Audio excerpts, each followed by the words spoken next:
Agora eu quero chamar para compor essa bancada o meu amigo jornalista Sérgio Fleury, que mais uma vez compõe a bancada. Sérgio, bem-vindo na 104 mais uma vez, prazer ter a sua presença. Boa tarde.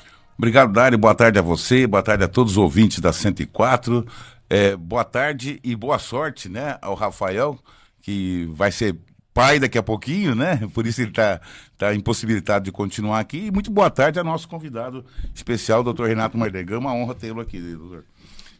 Para quem tá do lado direito da tela aí do Sérgio, lado esquerdo, né? Doutor Renato Caldeira Mardegan. Nosso convidado já é da casa, nosso convidado especial, doutor Renato Caldeira Mardegan, ele que é o delegado-chefe da Central de Polícia Judiciária aqui de Santa Cruz, mais uma vez de volta na nossa programação. Fazia um bom tempo já, né, doutor? Bem-vindo, boa tarde. Boa tarde, Dário, boa tarde, Sérgio, boa tarde, Rafael, que está aqui na assessoria técnica do Dário, até que ter tudo certo, e boa tarde também aos ouvintes, obrigado pelo convite. Já fazia um tempinho que não dava tempo de vir aqui, mas hoje conseguimos. Para quem passa nos altos da estação, ali em frente à Central de Polícia Judiciária, tá vendo uma movimentação muito grande. É claro que as viaturas não param, né? É Polícia Militar apresentando ocorrência, é Policiamento Rodoviário apresentando ocorrência, até a Polícia Ambiental também. E, obviamente, a movimentação normal por viaturas da Polícia Civil. Mas, na verdade, o que vem acontecendo ali é a movimentação muito grande em questão de reforma, estrutura do prédio. Vamos começar por esse tema, doutor. Tudo isso que está sendo realizado, ou seja, aquela transformação no prédio da Central de Polícia Judiciária aqui de Santa Cruz do Rio Pardo. Tem apoio do governo local, é apoio do governo estadual? De que forma é, doutor? Muito bem. A reforma é a quarta reforma que acontece no prédio, são adaptações necessárias, conforme a legislação vai sendo introduzida no corpo jurídico do país. Então, adaptação de acessibilidade para pessoas com necessidades especiais, e a polícia ela não pode ficar alheia a isso, até porque ela é cumpridora da lei, então ela tem que estar também cumprindo aí as exigências técnicas, legais que são introduzidas no corpo jurídico do país. E nada mais do que fazer a reforma. Agora vai ter, o prédio ele tem um andar, né? Então, por exemplo, uma pessoa com necessidades especiais, ela precisa ter o acesso lá em cima, em que pese a gente fazer as adaptações, atendia as pessoas no andar de baixo, né? Sempre procurando dar o melhor atendimento, mas agora vamos ter o elevador com acessibilidade para que as pessoas possam alcançar o andar de cima. A Delegacia de Defesa da Mulher, por uma exigência legal também, ela tem que ficar num anexo, não no mesmo prédio da Central de Polícia, mas então foi feita também agora um novo prédio para atendimento exclusivo, né, dos crimes cometidos contra a mulher. Realmente uma reforma enorme, com uma estrutura muito boa e que vem para atender a nossa população. A verba principal ela vem do governo do estado, mas nós temos tido um apoio impressionante aí do prefeito Diego e de toda a equipe da prefeitura auxiliando com limpeza, manutenção ali da parte da frente, tem ajudado bastante a gente, e sem a parceria da Prefeitura Municipal fica difícil de realmente realizar uma obra dessa. Sérgio, a gente sabe que você acompanhou muito a Polícia Civil aqui de Santa Cruz do Rio Pardo, e desde do primeiro prédio, ou seja, inclusive a chegada também do delegado de polícia entrevistado hoje, doutor Renato Caldeira Mardegan. Ou seja, mais uma reforma, mais uma inauguração, porque a DDM, um prédio específico, não tinha. Ou seja, a Santa Cruz ganha muito com isso. Sim, sem dúvida nenhuma. Eu me lembro desse prédio, esse prédio foi muito problemático no passado, né, doutor? Bastante. Tinha estrutura cedendo, rachaduras enormes, né? E ao longo do tempo foi sendo reformado. Inclusive, teve um período que reformaram até as celas, né? Agora não existe mais as celas, né? Não. Então foi uma reforma que não gastou-se dinheiro, mas agora a cadeia pública é em São Pedro do Turvo, né? Mas eu acho que o prédio hoje está em boa situação, né? Com acessibilidade ainda vai ficar muito melhor. Não, realmente, essas reformas que foram ocorrendo no decorrer dos anos foram dando uma estrutura mais reforçada ao prédio. O prédio está bom, tá bem conservado, está bem receptivo, está ficando muito bonito. Você falou aí da inauguração da cadeia, eu tenho uma foto memorável do Sérgio com o falecido Dr. Clóvis, assim, verdade. e acho que o secretário da época, eu não me lembro se era o Amande ou se, eu não me lembro, Maris de Oliveira. Maris de Oliveira. E o Dr. Clóvis prende o secretário na cela e o Sérgio, muito feliz, tira a foto, consegue tirar uma foto, eu tenho essa foto não foi emblemática, publicada, né? Eu vou contar essa Não, história. foi publicada no jornal, né? várias edições, né? O delegado era o saudoso Dr. Marastoni. Isso. Dr. Marastoni, né? Então houve uma inauguração, veio aqui o Cláudio Maris de Oliveira, Que era o que secretário. era o secretário de Segurança Pública do Estado de São Paulo, e na hora ali dos festejos, discurso, né? Foram conhecer as instalações, e o Dr. Clóvis soprou pra gente, falou, olha, se prepare que eu vou fazer uma brincadeira, né? Resultado, entrou numa cela, né? E o Dr. Clóvis fechou a cela e a chave não estava ali no momento, Não. né? Teve que buscar a chave em outro lugar para soltar os dois, né? E então ficou os dois na grade segurando, né? Pro lado de dentro, né? E aí eu coloquei como manchete assim: Clóvis e secretário inauguram cadeia de Santa Cruz. E os dois atrás. Literalmente, né? Sabe que o Marastoni foi lá no jornal, sabe? Rápido, o jornalista no raciocínio, né? Que manchete, eu imagino, né? Verdade. Agora, doutor, várias fases, né, da Polícia Civil, prédio, né? Agora nós temos a Central de Polícia Judiciária que centralizou tudo. Mas até eu pergunto para o doutor Renato Caldeira Mardegan e brinco com ele nos corredores da Central de Polícia. Eu entendo assim, eu não sei o ponto de vista profissional dele, mas para nós jornalistas, como faz falta o primeiro DP aqui em Santa Cruz? Porque a gente precisava de uma notícia à noite, a gente passava ali no primeiro DP e tinha a notícia, né? Hoje não, plantão, hoje né? tem que se dirigir até Ourinhos, que é o plantão, centraliza tudo lá. Para vocês, doutor, mudou tudo isso? Melhorou muito ou não? Então, você tem que ver conforme a necessidade, né? Na ótica pessoal minha, como pessoa, para mim melhorou, porque durante 26 anos eu nunca conheci um final de semana com a minha família, né? De poder falar assim, ó, vou sair sexta-feira às 18 horas, só vou voltar na segunda e vou curtir a minha família. Então, durante 26 anos eu não conheci um final de semana inteiro com a família.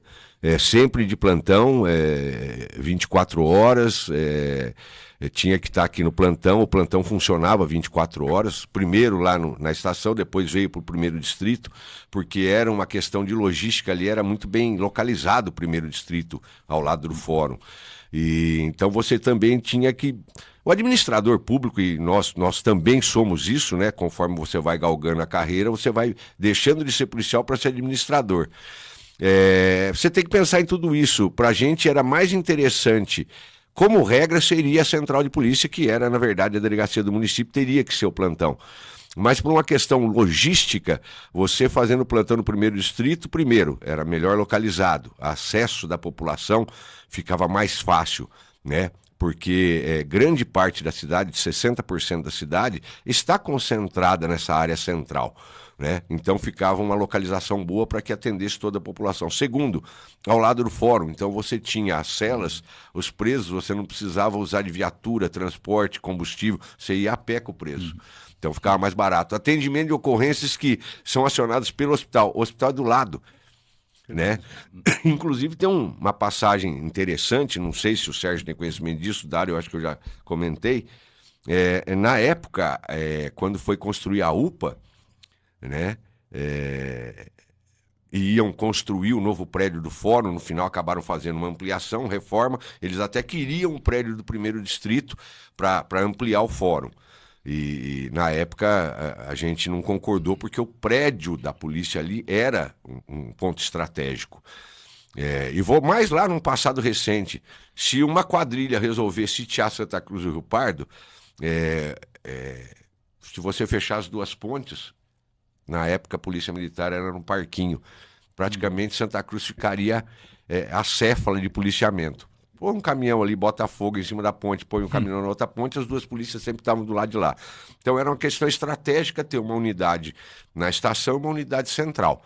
Para que hoje a polícia militar, ela veio também para o centro da cidade, está ali próximo do Hospital da Mulher, não sei o nome exato ali. Centro da Mulher, né? Que era uma antiga maternidade, né? Maria Perpétua. Então, era até uma questão estratégica. Então, houve assim uma, entre aspas, briga, né? Para que o fórum pegasse a área do primeiro distrito. E nós brigamos, no bom sentido, para manter por uma questão estratégica. Então, houve ampliação do fórum. Mas tinha um projeto, né, ao lado da delegacia do município, lá na estação, onde é a UPA hoje, né, que seria o fórum ali. Um fórum tipo padrão de Ourinhos, com 2 andares e tal. Existia esse projeto na época, se eu não me engano, do Adilson Mira, que era o prefeito. Não vingou, parece que ficava fora de mão o fórum lá. A delegacia estava lá, seria interessante o fórum, porque você só abria o portão no fundo e entrava com o preso. Economia também, não precisava de escolta, risco, ficar andando com o preso pela cidade, colocando a população em risco, enfim. Não vingou a ideia. E a UPA seria onde está o prédio do fórum. Ia mudar tudo. Isso foi um secretário que me passou na época do prefeito da época. Seria bom também na questão da saúde. Espetacular, porque é assim, ó, tudo bem, mas é um prédio de 1 andar, como é que foi? Põe um elevador, acessibilidade, como tem hoje, a Santa Casa tem lá, acho que estão instalando o elevador, né, para ir para o andar de cima, enfim. E ainda comentei com ele, falei assim, seria tão interessante, né? A pessoa entra na UPA, ela já precisa de transferência, não precisa acionar SAMU, não precisa acionar ambulância, faria uma passarela por cima da rua ali, eu esqueço a rua, não sei se é Marechal Bittencourt, aquela que desce ali da Rua das Escolas, que passa ao lado da Santa Casa. Quintino Bocaiúva. Faria uma passarela da UPA para Santa Casa. Então já ia de maca para dentro. Olha a economia de tudo isso, enfim. Né? Mas não deu certo e está aí hoje, continua assim e vida que segue. Então tem esses detalhes que são assim, de bastidores, né? Que você imagina um projeto, se dá certo de pôr o fórum lá na estação, do lado da delegacia, economizando escolta, economizando um monte de coisa, risco, e colocando a UPA onde é o prédio do fórum, com as adaptações necessárias, é claro, né? E não precisa ficar acionando SAMU, viatura, demora, às vezes está ocupado, né? Você sairia, o enfermeiro já empurraria ali, a maca já levaria para dentro do hospital. Sim, a economia seria esplêndida em todos os sentidos. Em todos os sentidos. A ideia e o projeto era espetacular, não vingou por N razões, né? Porque geralmente, né, são os burocratas de São Paulo que vão estudar, não moram na nossa localidade, não sabem os nossos problemas e a facilidade. Né?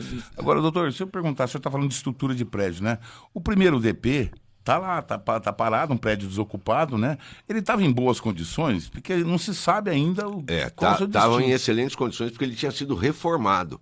Né? Ele foi feita toda a parte estrutural de novo, foi feito recalque, firmou bem.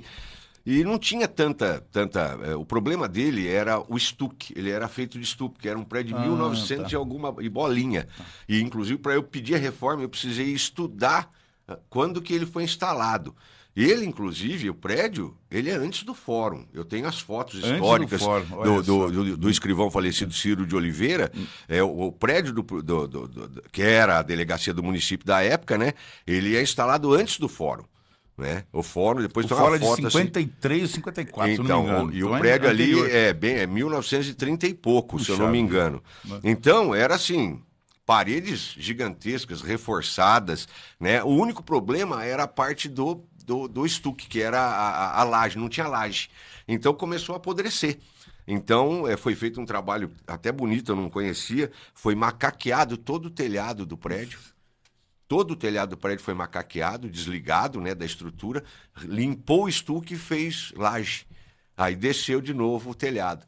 Aí, na época ainda, né, eu lembro que eu era um dos responsáveis pela obra, eu pedi para que 2 engenheiros ambientais vistoriassem o madeiramento, porque ia trocar toda a telha e todo o madeiramento.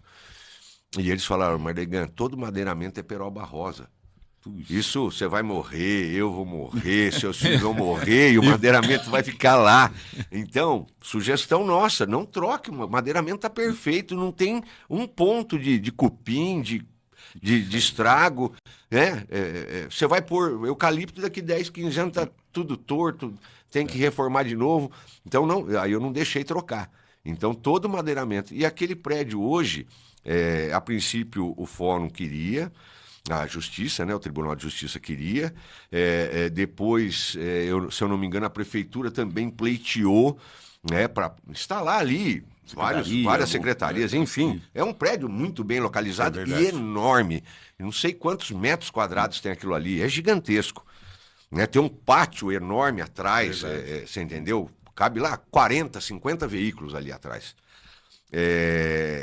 No final das contas, esse prédio acabou sendo passado para o Detran. E hoje ele está ocupado pelo Detran, mas o Detran, em vez de instalar, por exemplo, a Ciretran, né, que está num prédio alugado aí, criou um arquivo. Então aquilo lá está cheio de papel hoje. Um arquivo morto, praticamente. O prédio é impecável, né? Tem uma estrutura, assim, maravilhosa, várias salas, balcão de atendimento, é lógico. Faça as adaptações necessárias para implantar ali a Ciretran, o poupa-tempo, seja lá o que for. Inclusive, eu achei que ia ser ali, né, na época que o Detran acabou recebendo esse patrimônio da Polícia Civil, através dos órgãos superiores, como o Sérgio colocou lá. Porque ali, doutor, onde está o poupa-tempo, paga aluguel, né, Sérgio? Não me falha a memória? O poupa-tempo? É. Não, o poupa-tempo acho que é a prefeitura que banca, né? É aluguel, mas paga um aluguel. É um prédio alugado, né? A Ciretran, que hoje é Detran, né? Então, mas é um prédio hoje, alugado também. Hoje não existe mais, hoje é tudo poupa-tempo. Tudo poupa-tempo. Acabou o Ciretran, acabou, certo. tudo, o Detran é tudo lá no poupa-tempo. Então, é assim, é um prédio deles que está sendo utilizado para arquivar papel. Muito pouco, né? Essa história do fórum é interessante, porque acho que assim, como eu falei, 1953, 54, acho que é 54.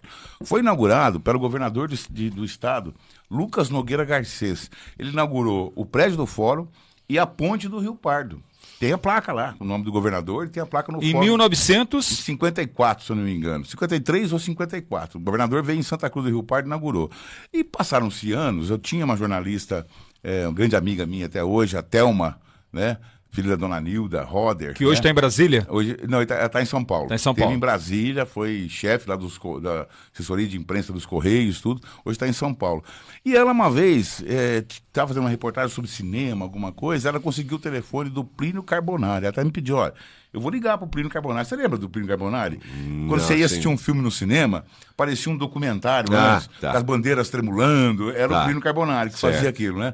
E ela conseguiu e precisava da informação. Eu falei, não, liga lá, né? Quem sabe, né? Em tempo importante. Ligou para ele, conversou com ele, e quando ela se identificou, dizendo que era de Santa Cruz do Rio Pardo, o Plínio Carbonari falou assim, olha, eu tenho filmes de Santa Cruz do Rio Pardo, da inauguração do fórum, da inauguração da ponte, o deputado Leônidas Camarinha. Imagina que coisa histórica, né?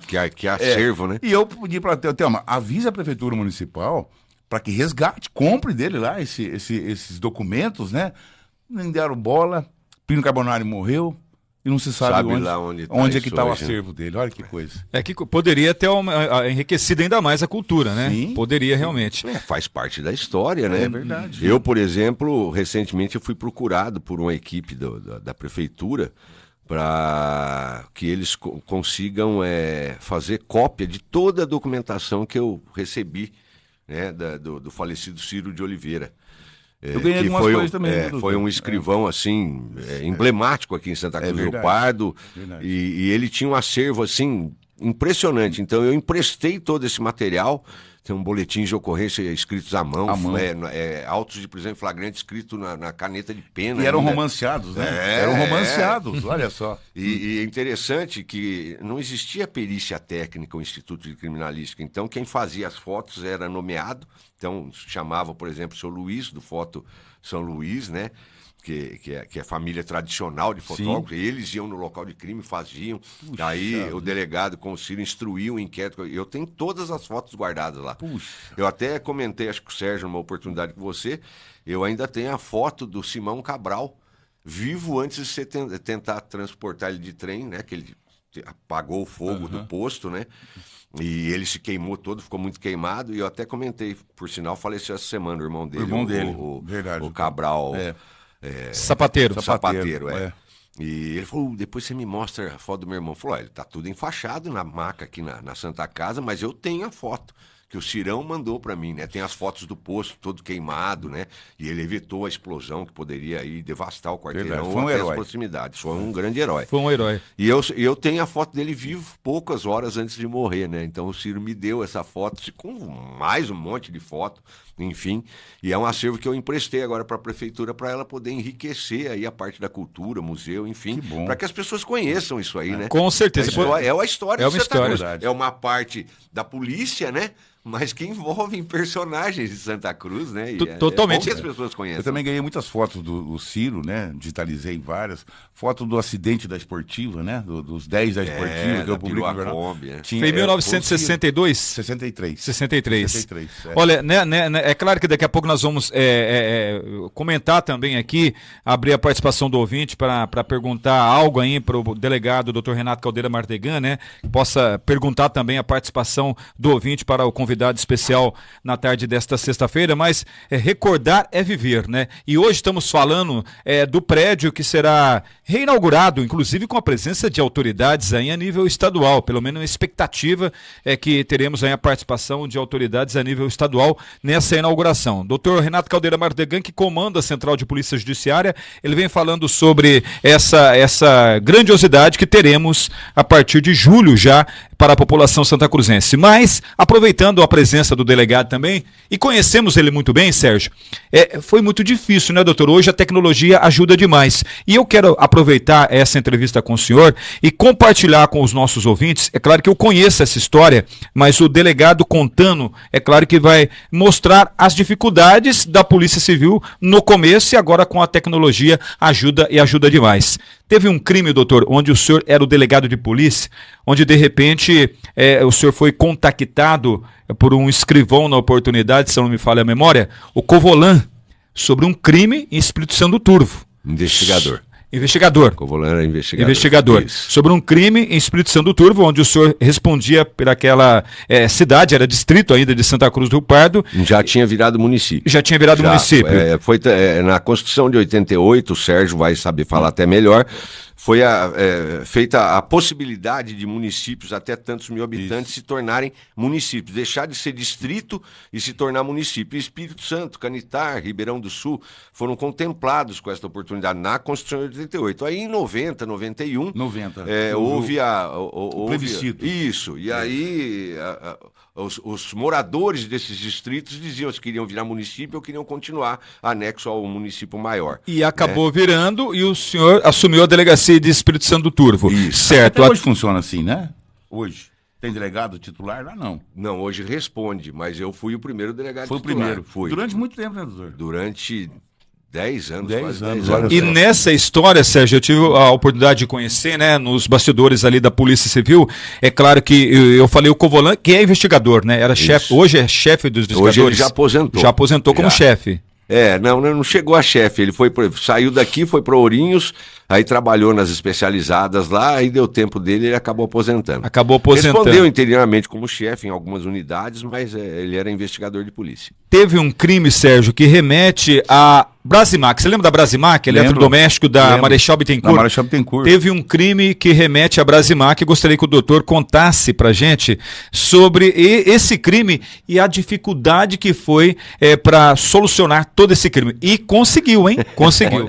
Doutor, nos presenteia com essa história. Eu acho que até o Sérgio deve ter publicado isso aí em alguma edição do jornal, porque foi um crime que chamou atenção. Era um sábado. E todo sábado eu ia ao Icaiçara Clube jogar sinuca com meu pai. Tinha turma lá, a gente fazia uns torneios lá. E eu me lembro que eu estava lá, na época já tinha o celular, mas era aquele tijolão, né? E tocou o telefone e era o Covolan. Quando o Covolan ligava era porque era bucha. Não era coisa boa. E lá nós éramos uma equipe reduzida, era só eu, ele e um escrivão. Então eles trabalhavam 24 horas e eu 48 horas, né? Porque eu era o único, ainda tinha um que revezava com o outro, lá, o escrivão e ele. Falou, doutor, caminhoneiro na beira da rodovia, aqui próximo ao trevo ali de Domélia, já passando por Espírito Santo, foi fazer as necessidades dele na beira da rodovia, acabou achando um cadáver. E o cadáver está em avançado estágio de putrefação. Falei com o Volano, liga para a perícia, eu tô saindo aqui, eu tô aqui no clube com meu pai, tô indo para aí.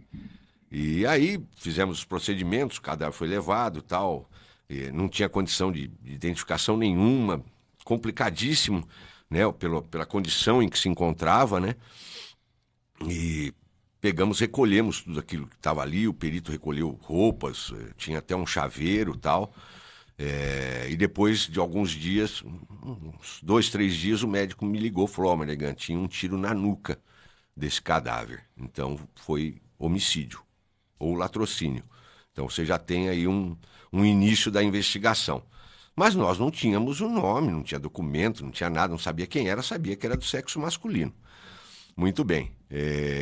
No decorrer da diligência da perícia, existe um funcionário que chama papiloscopista policial, que é o que mexe com as digitais, que tira a impressão digital, tem o auxiliar de papiloscopista e o papiloscopista, que é o mais especializado.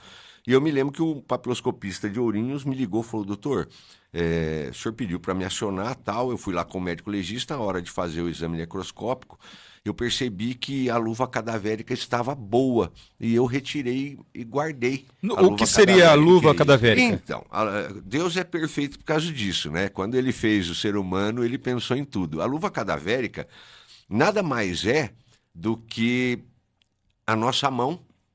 Quando você morre e está num certo estágio, né, de decomposição, a luva cadavérica ela vai se soltando. É como se fosse uma luva cirúrgica, igual é usado em pronto-socorro, em cirurgia e tal, mas bem mais fina. Ela vai se soltando. Ela vai se soltando e você tem todas as impressões digitais ali nela, né? E o que acontece? Um papiloscopista ele tem a técnica necessária para coletar essa luva e guardar no formol. Você entendeu? Então ele coloca num vidro e aí isso é levado para o Instituto de Identificação em São Paulo e lá é colocado um produto como se fosse um gesso, mas não é isso, lógico, senão ele rasga, né? Porque a luva é uma membrana, é muito fina e é preenchida essa luva e é tirada as impressões digitais. Por que não faz isso no local? É normal, quando está num estágio o cadáver, quando não está tão estragado assim, faz 2 dias que você achou, dá para você coletar no local ou já no IML. Essa não tinha jeito. Estado avançado estava de bem decomposição. avançado, mas ele conseguiu salvar a luva cadavérica. Nós mandamos, né, a luva cadavérica para São Paulo e veio a identificação do cadáver. Então aí nós conseguimos saber quem era a vítima. Então vamos começar agora a investigar o que essa vítima fazia, de que forma ela foi parar ali. E demorava muito, doutor? Ou demorou muito? Era sinal de fumaça, né? O máximo que a gente tinha de tecnologia era um fax, né? Então, não tinha. Olha, Na década de 90, era máquina de escrever. Quem tinha um computador era um rei em terra de cego, né? Como diz o ditado, né? Então, eu me lembro até que em 95 eu consegui comprar um 486, um computador 486 e uma Foi aquela alegria. Uma impressora LX300 matricial. Nossa, eu fazia sucesso, porque eu levava o computador dentro do carro para fazer flagrante, para o flagrante ser mais rápido.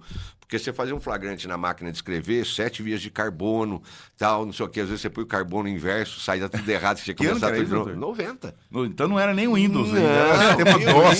Sistema DOS. Imagina, eu acho que os únicos lugares que tinha computador era o Itaú, porque ele criou um computador lá que a tela era verde, aquelas letrinhas horríveis e tal. Tem gente que nem sabe o que é isso, né? E era assim, o que havia de mais recente na tecnologia, né? WS7, você entendeu? O Windows, ninguém sonhava com o Windows, né? Quando saiu o Pentium 100, que era o primeiro processador Pentium, né, que eles falam, foi uma revolução tecnológica, né? O nosso ainda era 486, era na manivela o computador. Hoje seria Lentium, né? Era muito devagar. Não, era devagar, mas os policiais ficavam encantados, porque você terminava, primeiro que você conseguia corrigir no ato. Então, não demorava tanto, porque às vezes você terminava o negócio, saiu tudo errado. Faz tudo de aqui. novo. Tem que começar tudo de novo. Né? E o delegado ditava para o escrivão sentava do lado da máquina de escrever, aos tantos dias, tal. Era um negócio assim, bem sinal de fumaça. Aí você imagina... Quem era escrivão da época, doutor? Tinham vários, tinha o Ortega, o Castilho... eu não peguei a turma antiga, que era o seu Pedro, o falecido Pedro Lamoso, né? Mas eram todos escrivães. Eu peguei o Ortega, peguei o Castilho, peguei o Marcos, o Ney Tubarão é da velha guarda, ainda tá, né? Na delegacia. Nativa. Enfim, é uma equipe assim. E aí você imagina eu mandar o laudo para São Paulo, né? Levou 3 meses para voltar dizendo quem era a vítima, no caso lá do encontro do cadáver no Espírito Santo. Aí o Covolan e o Adão, que ainda está na ativa, começaram as diligências. Precisamos apurar esse homicídio, ou latrocínio, nós não sabemos o que aconteceu. E vai daqui e vai de lá. Mas, assim, 2 dias após a localização do cadáver, eu esqueci desse detalhe, Era a autoria desconhecida e também a vítima era desconhecida. Me passa pela base da Polícia Militar aqui do Paloma um massaveiro com 2 indivíduos dentro e a polícia falou, viu, eles estão com o pneu estourado, vocês não perceberam? Tá rodando no asfalto, no ferro, aí saindo faísca, né? O cara falou, moço, nós estamos 2 dias sem dormir procurando meu cunhado e tal, e ele sumiu, ele é caminhoneiro, e o policial falou, mas o que aconteceu? Não, ele estava vindo de São Paulo, transportando eletrodomésticos para a Brasimac, estava indo para o Paraná, em Londrina, Maringá, não me lembro qual era a cidade do Paraná, e ele sumiu nessa região aqui. E nós estamos procurando alguma informação. O policial rodoviário, a gente tinha muito contato, muita amizade com o pessoal da rodoviária, você passava ali e parava tomar um café.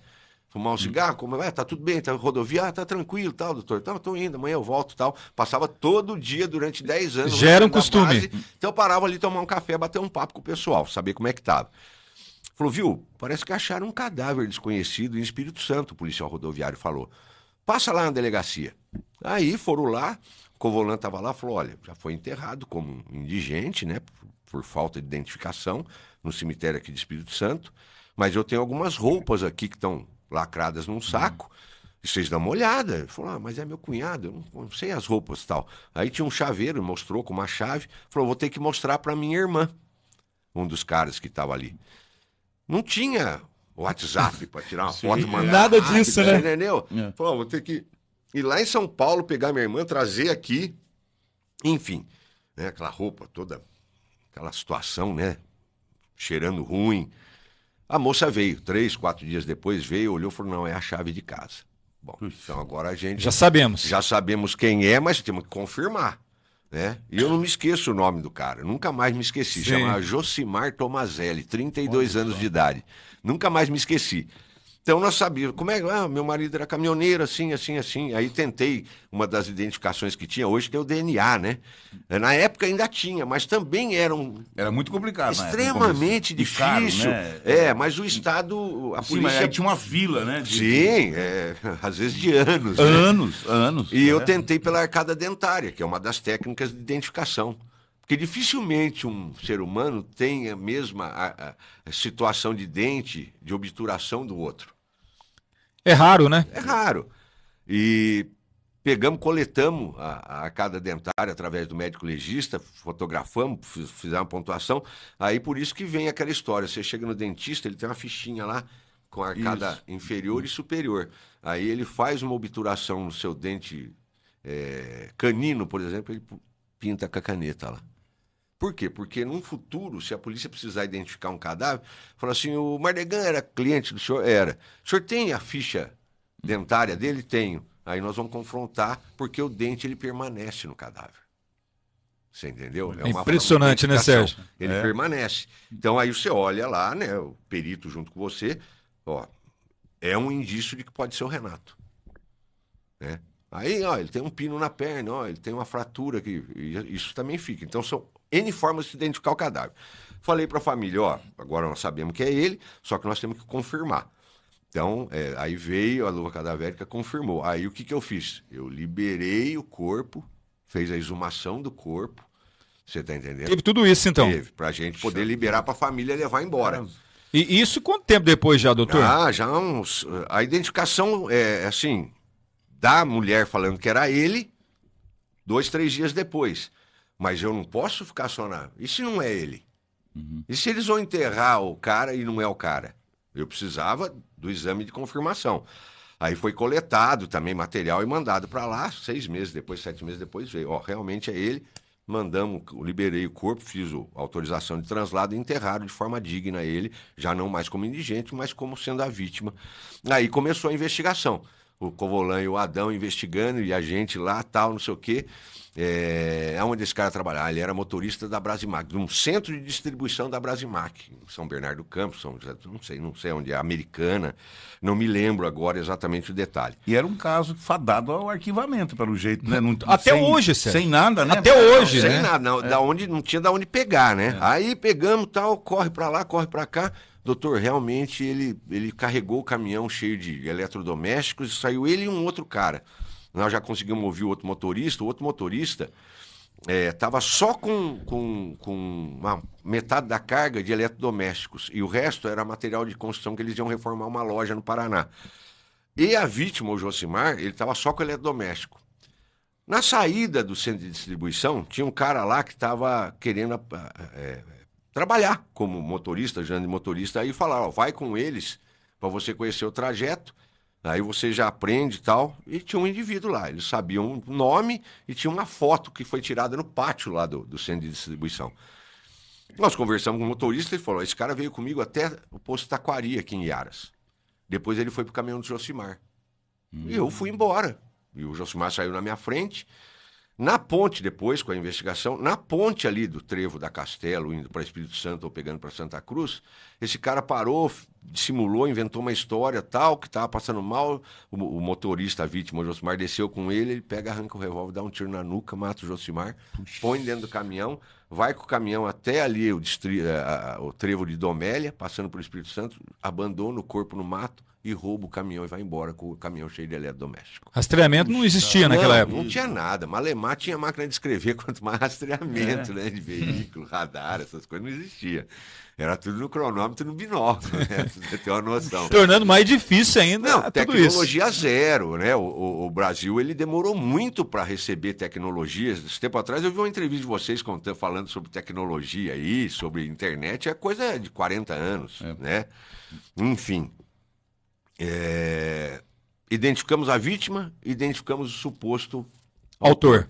Aí era na região ali de Americana, o cara. Nós conseguimos contato com os policiais de lá, por sinal, o chefe dos policiais, a esposa também era investigadora. Falou, não, esse cara, o irmão é assassino, ele também é de má índole, tal, vocês estão no caminho certo, possivelmente esse cara. Pegamos a qualificação, tal, vimos que o cara estava sumido, nunca mais achamos o caminhão, nunca mais, nem o caminhão, nem os... Desmontaram, será? Alguma coisa? Não sei, Sérgio, os ouvintes, não sei dizer o que aconteceu com o caminhão, sumiu.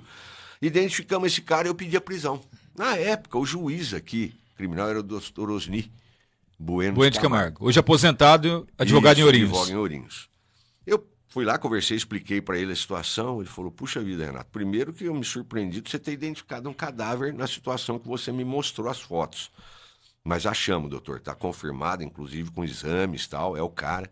E agora nós descobrimos que ele foi assassinado e que quem possivelmente cometeu o crime é esse fulano de tal. Ele falou, eu vou decretar a prisão. Decretou a prisão, só que quem disse que achava o cara? Não achava o cara, mas aí vem o belo trabalho do investigador Covolan e do agente Adão. Eles foram pesquisando, investigando, descobriram, né, uma mulher, né, em São Paulo, na área do 10º DP, na região da Penha, morava numa favela, e ela seria cunhada do possível autor, do suspeito. E descobriram também o Covolan e o Adão de que essa mulher tinha uma criança que era filho do possível autor, de que ela cuidava, porque ele era desregrado, era uma pessoa, um criminoso, tal, né, vivia no crime. Então a cunhada pegou a criança, porque a mãe morreu. Tipo uma guarda, assim. E ficou, mas tudo informal, e cuidava dessa criança. E aí vai o tirocínio policial, o Adão e o Covolan falou, pô, vamos fazer o seguinte, doutor, vamos dar um apoio para essa mulher aí. Quem sabe uma hora ele aparece lá para ver essa criança, ou levar um presente no Dia das Crianças, ou no Natal, né? E ela conta pra gente que ele chegou. Então nós tínhamos uma foto de perfil do cara, assim, num pátio, tirada de longe, né? Sabe-se lá por que tiraram essa foto, né? Mas nós tínhamos a qualificação, mas não sabia quem era. E naquela época também não existia arquivo de foto, que nem tem hoje. Hoje você põe o nome seu aqui, já puxa a foto sua do Detran, que você renovou sua carta, você entendeu? É tudo atualizado, é um negócio, né, cruzamento de dados formidável. Na época não tinha nada, era tudo no sinal de fumaça. Muito bem. Fomos lá, a mulher passando necessidade, muito pobre e tal. Olha onde vai a cabeça. Eles conseguiram uma doação. Isso na capital paulista. Conseguiram uma doação de uma cesta básica, aqui na época com a usina. A usina deu, eles foram lá e levaram a cesta básica para a mulher. Os dois investigadores, o Adão, agente policial, e o Covolan. E conquistaram a confiança da mulher. Falou, olha, quando o fulano de tal aparecer, só dá uma ligadinha pra gente. Passou lá 2, 3, 5 meses, toca o telefone. E nada. Não tocou o telefone. Né? Era mulher. olha, ele tá aqui. Ele veio trazer um presente, uma bicicletinha pro menino. E ele tá aqui, só que eu tenho medo dele. Ele é violento, agressivo. Mas ele tá aí mesmo, tá? Ó, inclusive, ele saiu agora, ele tá na rua da favela aqui. Eu nunca mais me esqueço da roupa, né? Ele tá com a camisa amarela e uma calça vermelha. Falei, meu, não tem nem jeito de errar. Muito chamativo, né? Não tem outro vestido desse jeito. Nós não tínhamos como, não tinha avião, helicóptero, os carros eram carros assim. Eu tinha um Fusca 86, pra você ter uma noção, que era a viatura minha. Como é que eu vou pra São Paulo pegar esse cara? O Covolan rapidamente com o Adão falou, peraí um pouquinho. Pegaram o telefone, ligaram lá no 10º DP na Penha. Olha, aqui os colegas do interior, assim. Nós estamos com mandado de prisão aqui, nós podemos mandar o fax para você. Isso aí é tudo borrado, não dá para ler. Era um inferno, né? Que tempos! Então, e o cara tá na rua tal, assim, na favela, tá com a blusa amarela e uma calça vermelha. Mas lá em São Paulo, irmão, o que mais tinha era bandido. Você acha que eles iam parar o que estavam fazendo para ir atrás de um favor para nós, né? Aí o Covolan falou assim, e inclusive esse cara, o crime que ele cometeu aqui é de um sobrinho do secretário da Segurança Pública. Os caras, opa, do secretário da Segurança Pública? Saiu umas 10 viaturas. Ideia brilhante do Covolan, O cara né? falou, ó, o cara tá preso aqui. Puxa vida. Prendemos o cara com a calça vermelha, camisa Com a bendita amarela. calça. E o cara, eu mandei uma foto assim, né? Aí, falou, parece ser, porque isso aí é tudo detonado no fax, não tinha. Não tinha meio tom, Não era tinha. preto e branco, né? E sem contraste. se pusesse meio torto, isso aí é tudo... Isso. Era triste o negócio, né? Não, mas ó, tá aqui. Montamos uma viatura, emprestamos uma viatura aqui de Santa Cruz. Foi eu, fechamos a delegacia, eu com o Rolan e o Adão, e fomos lá buscar o cara. Chegamos lá, era o cara da foto e tal. E Confessou, não? confessou, não, realmente, tal, não sei o quê. Então vamos levar. Quando nós descemos a escada, era um prédio de um andar, quando nós descemos a escada, até o delegado que nos recepcionou, Dr. Oscar, trabalhou muito tempo no departamento de homicídios, depois também na divisão de carga, roubo de cargas, um espetáculo, o delegado falou, já falou tudo aí, está à disposição para vocês levarem. Parabéns pelo serviço, eu acompanhei, eu vi aqui o que aconteceu. Faz 2 anos que vocês estão investigando esse crime, né? E conseguimos. Então eu falo que o diabo ensina a fazer, mas não ensina a esconder, né? Então, se você tem condições, você vai e você consegue descobrir. Eu não sabia nem quem era o cadáver e acabei descobrindo até quem matou. Né? E aí, na hora que nós descemos a escadaria, toda a família da vítima estava lá. Aí começou, aí entrar para cima de nós, pé do vidro, bicuda no carro, nós apanhamos. Sobrou até para vocês. Aí veio a equipe lá do 10º DP, ajudou a separar. Falei, gente, pelo amor de Deus, estamos apanhando junto com o cara aqui, né? A guarda é nossa, a responsabilidade do preso é nossa. Eu não falei para vocês, falei para os irmãos, né, cunhados e tal, que a gente ia descobrir. Falei, a gente confiava no senhor desde o início, mas Emoção. ver o cara que matou meu irmão, meu cunhado, enfim, o senhor desculpa, tal, óculos quebrado, nós apanhamos de meia lá. Pusemos o cara e trouxemos embora. O cara foi condenado a 30 anos, inclusive na revista dos tribunais, que são livros que são escritos, chama RT. Que marca as jurisprudências, isso, né? tem a jurisprudência desse caso. Isso foi levado, inclusive, ao tribunal e tem a jurisprudência. E depois o doutor Osmir me mandou, falou, olha, o seu caso virou uma jurisprudência, né? Então é um troféu para você, eu tenho guardado até hoje, é muito legal. Sérgio, por que eu entrei nessa história? Porque eu já conheci essa história, ou seja, mas é um presente para a população, para mostrar a dificuldade do policial civil, né? Quando começa, o doutor é um delegado experiente, hoje comanda a Central de Polícia Judiciária, e voltando, depois dessa história maravilhosa, falando do prédio ainda da Central de Polícia Judiciária, que passa hoje por reforma, mais uma vez, né? Teremos aí o prédio, uma novidade, o prédio específico da DDM aqui em Santa Cruz. Doutor, mas a questão também do pessoal, ou seja, a estrutura está sendo totalmente mudada, mas a questão humana, doutor, desde quando o senhor começou agora, mudou muito as dificuldades que tem hoje, tinha no passado também? Quando eu vim para a região de Santa Cruz, quando eu entrei na polícia já era bastante difícil, já havia um número reduzido, mas por incrível que pareça, quando eu entrei na década de 90, o então delegado-geral e o secretário, bem como o governador, se eu não me engano, era o governador Fleury, foi a transição dele, acho que era Paulo Maluf, entrou o Fleury, se eu não me falha a memória. Quércia, era o Quércia, a Quércia apoiou isso, o Fleury, eles eram do MDB. Isso. O governador, ele foi policial militar, o Fleury na época, e depois promotor de justiça e aposentou como procurador de justiça. Ele tinha uma visão do que era a segurança. E o que ele determinou? Um concurso gigantesco na Polícia Civil. Porque na Polícia Militar sempre teve 5, 6 mil vagas e tal, mas na Polícia Civil ela estava assim, capengando. E ele abriu assim, tipo, 15 mil vagas, 20 mil vagas, assim, para fazer tudo num ano. E eu me lembro assim que tinham inúmeros concursos de delegado, escrivão, investigador, enfim. Nós chegamos na academia, para você ter uma noção, cabiam 2 ou 3 mil pessoas na academia de polícia, alojadas lá, estudando, dormindo e se alimentando lá. Não tinha lugar para todo mundo. Tanto é que eles falaram assim, os delegados de polícia, vocês vão procurar um hotel para ficar, porque aqui já tem gente dormindo em cima de gente aqui. Tinha lá uns 8 mil policiais se formando. A Polícia Civil só está de pé hoje por causa desse concurso. Olha que declaração, Sérgio. É verdade. Isso foi em 1900... Podia não teve mais. 90. Não, teve, mas aí é 300 vagas, 200 vagas. Aí cria uma regra, por exemplo, hoje, para você ser investigador e escrivão, você tem que ter nível superior. Qualquer curso, mas tem que ter nível superior. Isso começa a selecionar. É interessante? É bom para a população? Perfeito. Você começa a elitizar uma profissão, né, que é extremamente importante, que é o investigador de polícia e escrivão. Exige bastante, mas também, só doutor, que o cara não paga, que já está né? no nível superior, né, quando ele presta um concurso, a gente brinca que são os concurseiros, o que acontece? Ele vai ser investigador se ele tiver dom. Mas já que ele está num nível estudando e os concursos são difíceis, ele já faz profissional de justiça, já vai prescrevendo fórum.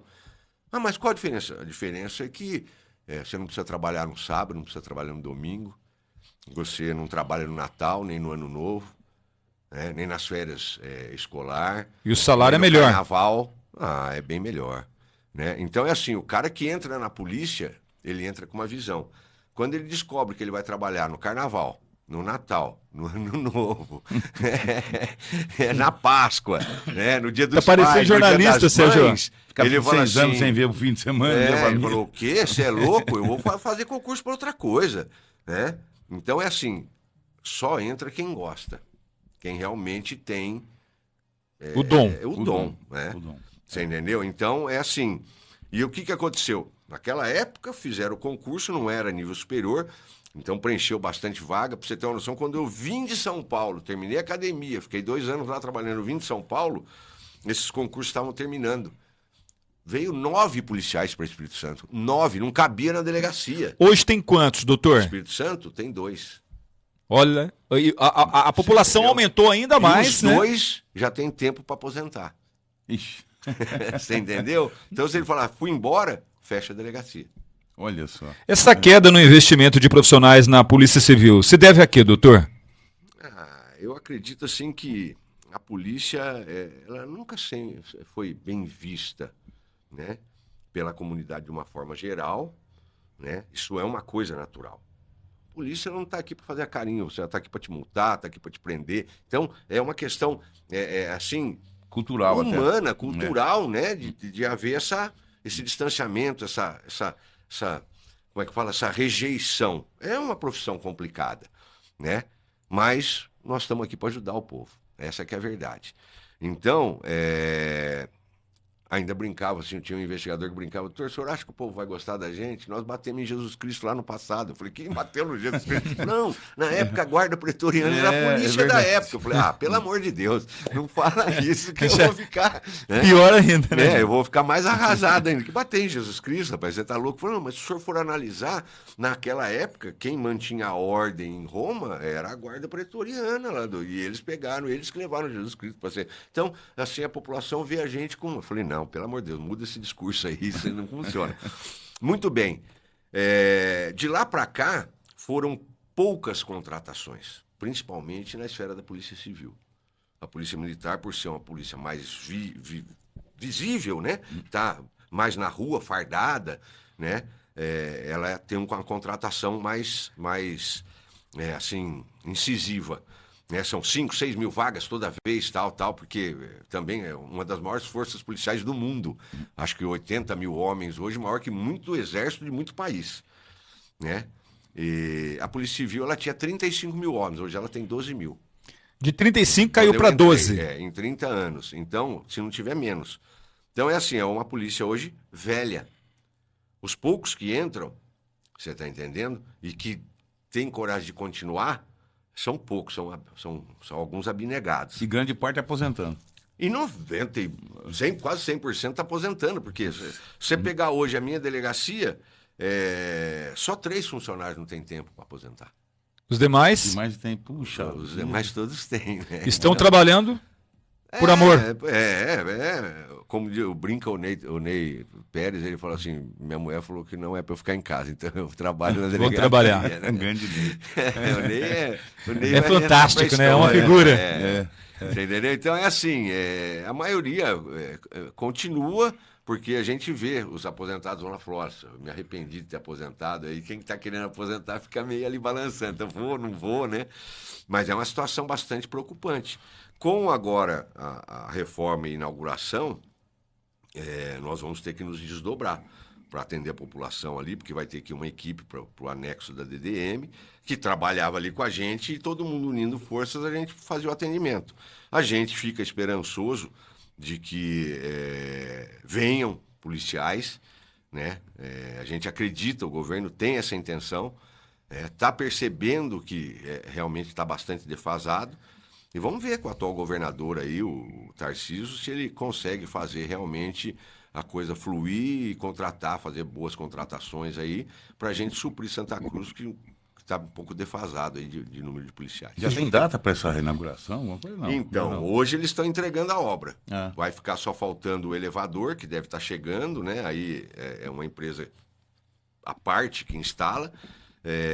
Tá assim, nos finalmente. Eu acredito que agosto, julho, final de julho ou começo de agosto aí já esteja inaugurando. Né? E a perspectiva é de que venha secretário de Segurança Pública, o capitão Derrite, e vem aí toda a cúpula da Polícia Civil, né? E se descuidar, vem até o governador.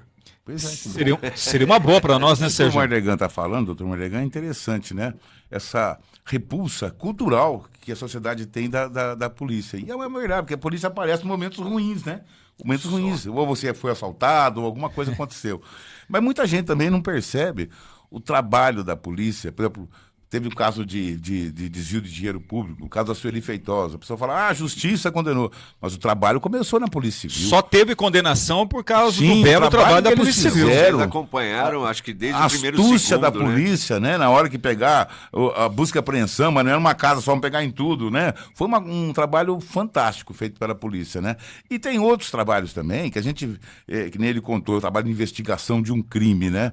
Mas houve o trabalho que a polícia teve que ir a campo. Eu lembro de um sequestro em Santa Cruz também, nos anos 90. 1995. Até com tiroteio, doutor. Tiroteio. Quer dizer, a polícia é uma profissão arriscada, coloca a própria vida em jogo, né, para defender a sociedade. Esse sequestro aí, Sérgio, marcou porque eu estava começando a gostar do rádio, né? E marcou porque hoje, grandes amigos, né, que estão aí ainda na atividade, eu vou citar um especial, Roger Garcia, que fez essa cobertura. Eu lembro de tudo, doutor Renato Caldeira Mardegan, a equipe, enfim, porque Desandou remetia... até o cativeiro. Até o cativeiro. Porque remetia... Esse sequestro foi de um jovem na cidade de Ipauçu, né? Remetia muito, a minha infância marcou muito com Ipauçu e Santa Cruz do Rio Pardo. E parte daqueles que participaram, ou seja, aqueles que cometeram esse sequestro, moravam na Vila Saú, onde eu fui criado, onde o Diego, que trabalhava conosco, foi criado. Então, eram pessoas ali que a gente acostumava.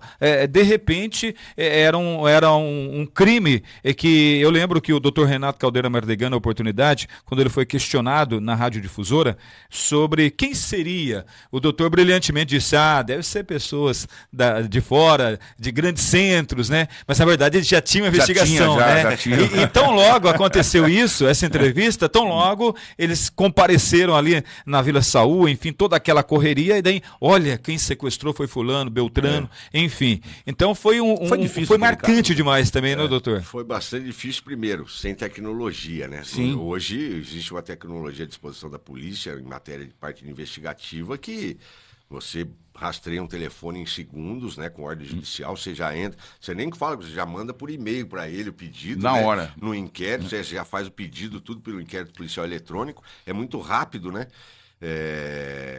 Hoje Doutor, você rastreia um telefone, você rastreia uma herb, você rastreia um veículo, né? Sim. Com o sistema que foi implantado em São Paulo, que é o Detecta, você consegue saber onde o veículo está passando em tempo real, você Olha entendeu? só. Então, assim, hoje a tecnologia auxilia demais, tanto é que praticamente caiu a zero sequestro no estado. Doutor, eu Poucos sei casos, que... quase nenhum. Eu sei que o pessoal está mandando bastante mensagem aqui, quer participar. Daqui a pouco nós vamos colocar a participação do ouvinte também. Estou disponível até às 16, né?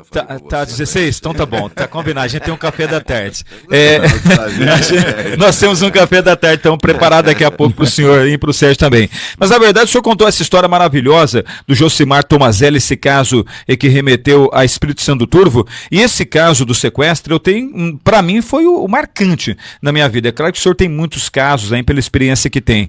Mas não tem como ter a presença de um delegado de polícia com esse talento aí, a gente deixar os nossos ouvintes que não conhecem essa história, aí, olha, mas como que era essa história? Então, doutor, conta pra gente a história desse sequestro. Só para não deixar o Sérgio sem a resposta, não existia recurso nenhum tecnológico, né? Então, assim, foi também no sinal de fumaça, foi na pura raça. Eu me lembro que eu estava de férias e eu até ia numa formatura de um amigo em São Paulo. E aí o seccional da época, o Dr. Luiz Fernando Quinteiro de Souza, que foi nomeado recentemente como secretário de Justiça do município vizinho aqui de Ourinhos, essa semana acho que ele foi, ele me chamou. Ele falou, olha, o delegado de Pauçu faz um mês que assumiu. E você e o Kleber têm mais experiência, eu quero que vocês vão lá apoiar. Eu falei, doutor, mas eu estou de férias, sua férias acabou de ser cortada. Gentil ele, né? Então, mas na polícia, por isso que eu falo que ser policial não é fácil, porque você pode passar por isso.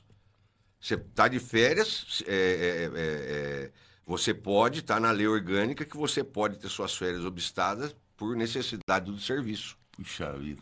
Está na lei. Não é qualquer cargo que tem isso na lei, você entendeu? Porque a gente é diferente, é uma profissão diferente, é uma profissão, assim... Está à disposição. 24 horas, você tem que estar à disposição. Tem essa de desligar telefone. Meu telefone, eu saio daqui, põe no carro, vai carregando, chego em casa, põe na tomada. Ah, se a bateria não quer saber, eu preciso estar com ele ligado 24 horas. Se eu não for achado, eu respondo uma sindicância.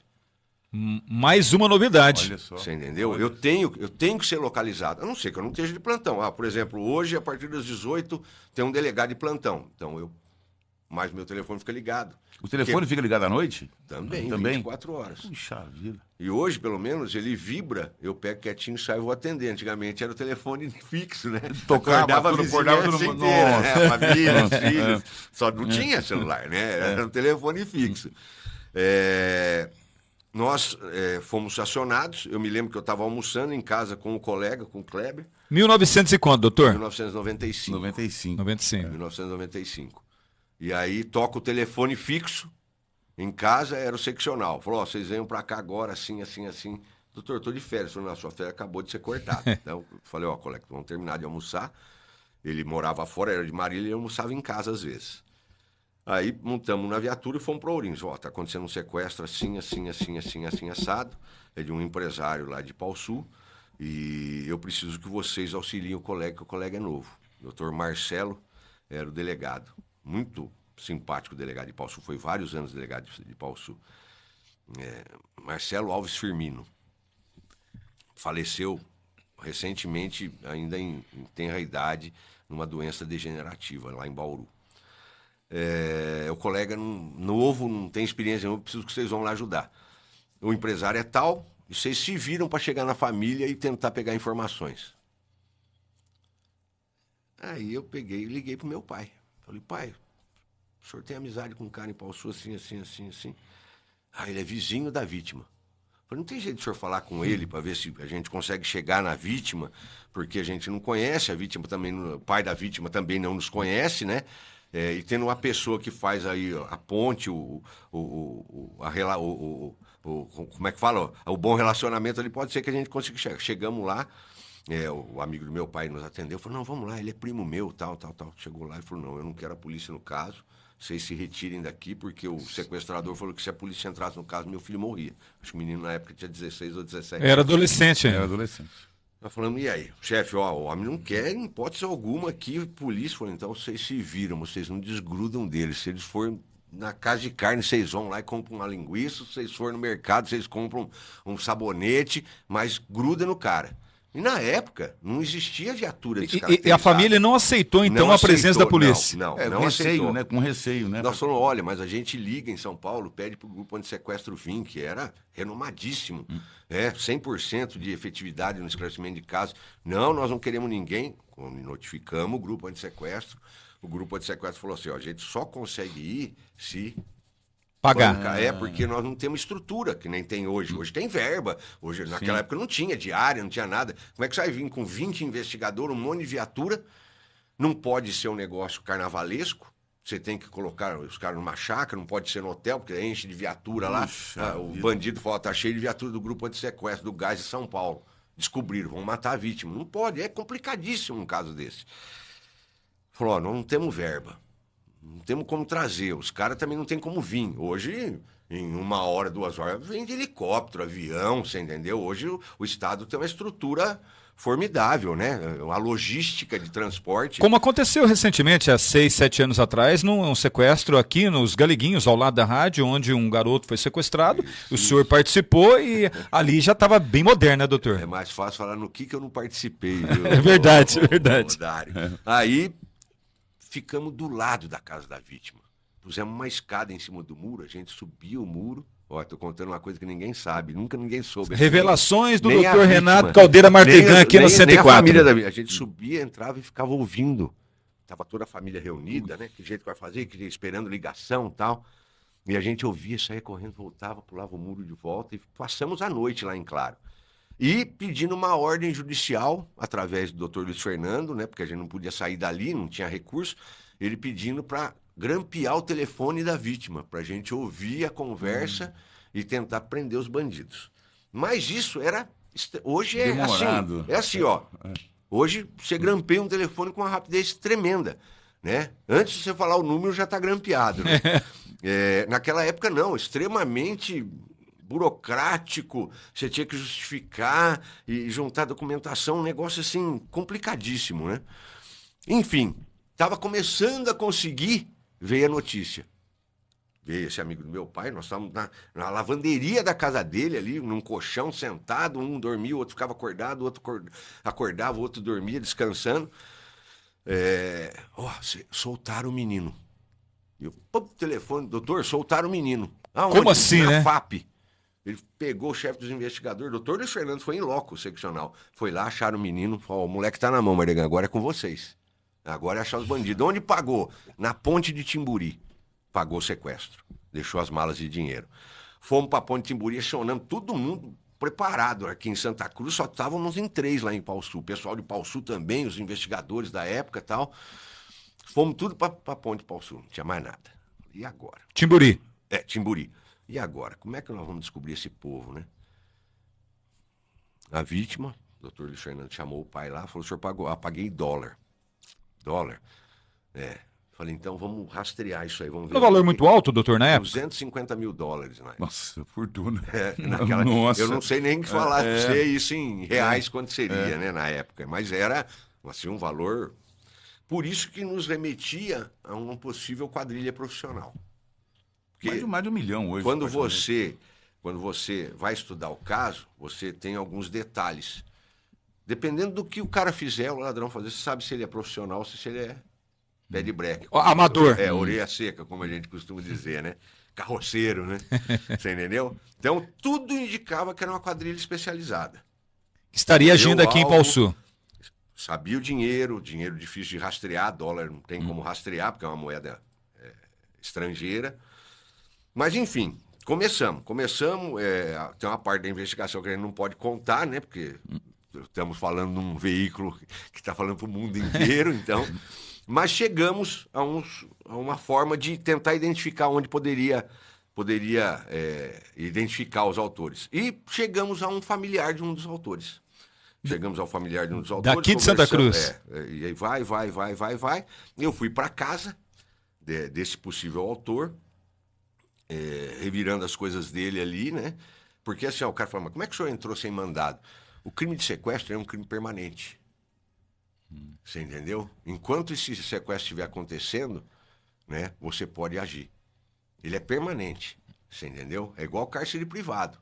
Enquanto você está com a pessoa lá encarcerada, é crime permanente. Então, como o sequestro estava em andamento, nós estávamos procurando, né? Não tinha parado em nenhum momento as diligências, você está em situação de flagrante. Que pode agir Tanto é que normalmente. os caras foram presos em flagrante, 2 dias depois. Mas diligências ininterruptas, o Código de Processo determina isso. Fui para casa, mexi na bolsa do cara, achei uma carta de despedida. Olha. Desse autor, um dos Esse autores. possível autor. A gente não sabia se era um suspeito. Olha, se tudo der certo, tal, vou fazer isso, vou fazer aquilo, tal, mas também se não der certo, tal. Tinha um pacto de suicídio, sabe? E esse realmente morreu, doutor? Não, esse está vivo até hoje. Sim. Esse da carta está vivo. Sim. Aí eu pego, aviso, né, a equipe.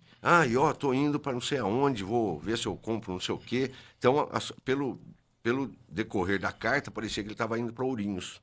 Aí o que acontece? Ligamos em Ourinhos, eu fiquei sozinho na casa com um parente. A equipe do Dr. Kleber desceu até a delegacia, ligou para o seccional mandou uma equipe para a rodoviária, para tentar achar o cara. Só que o cara não tinha ido, o cara estava em cima do telhado da casa, ouvindo a gente falar. E aí nós falamos assim, olha, nós estamos aqui, a pessoa que nos atendeu da família não sabia que nós éramos policiais. Porque chamaram na casa de câmbio aí e parece que o dinheiro trocado é falso. O cara ouviu, ligou pro companheiro, né? Fez contato com o outro sequestrador, viu? Dinheiro que para nós é falso. Eles jogaram dinheiro no Rio Pardo. Nossa. Pacotes de 10 mil dólares no Rio Pardo. Nossa. Deram dinheiro para 2 caras que estavam capinando um terreno lá próximo da estação. Você entendeu? E estavam com dinheiro no bolso. Nisso, isso assim é tudo rápido, sabe? Liga em Ourinhos, manda uma equipe lá para a rodoviária. Essa história, doutor, fazendo parênteses, essa história aconteceu em 1995, um sequestro, onde um jovem de 16 anos, filho de um empresário na cidade de Pauçu, mora lá até agora, né? Sim. Ele foi sequestrado e esse caso foi solucionado por quem está dando essa entrevista aqui, Dr. Renato Caldeira Mardegan. Então, quem está ouvindo, esse caso aconteceu em 1995, agitou o setor policial em Santa Cruz. Continua, doutor. A região inteira, né? Porque só existia um histórico de sequestro na região, que era do filho do Coalhato. Inclusive, você e anos antes, publiquei. Você fez, assim, várias edições, né? Exatamente. Sobre isso aí. Exatamente. Eu tenho tudo guardado lá, arquivado. Verdade. Aí, nós pegamos e fomos para a delegacia, para o 1º distrito policial, que era onde a gente concentrou a força-tarefa ali, né? Porque Ipauçu tinha pouca estrutura. Eles continuaram lá investigando, o doutor João Beffa, que é delegado da DIG até hoje, foi lá apoiar o colega, e nós começamos aqui porque tinha suspeita do pessoal de Santa Cruz envolvido. Nós pegamos, não tinha viatura descaracterizada, que é as viaturas frias que se fala. Então, eu no meu carro... Que hoje tem um monte, né, doutor? Dele, né? A gente usava o carro da gente para trabalhar para o Estado. Puxa vida.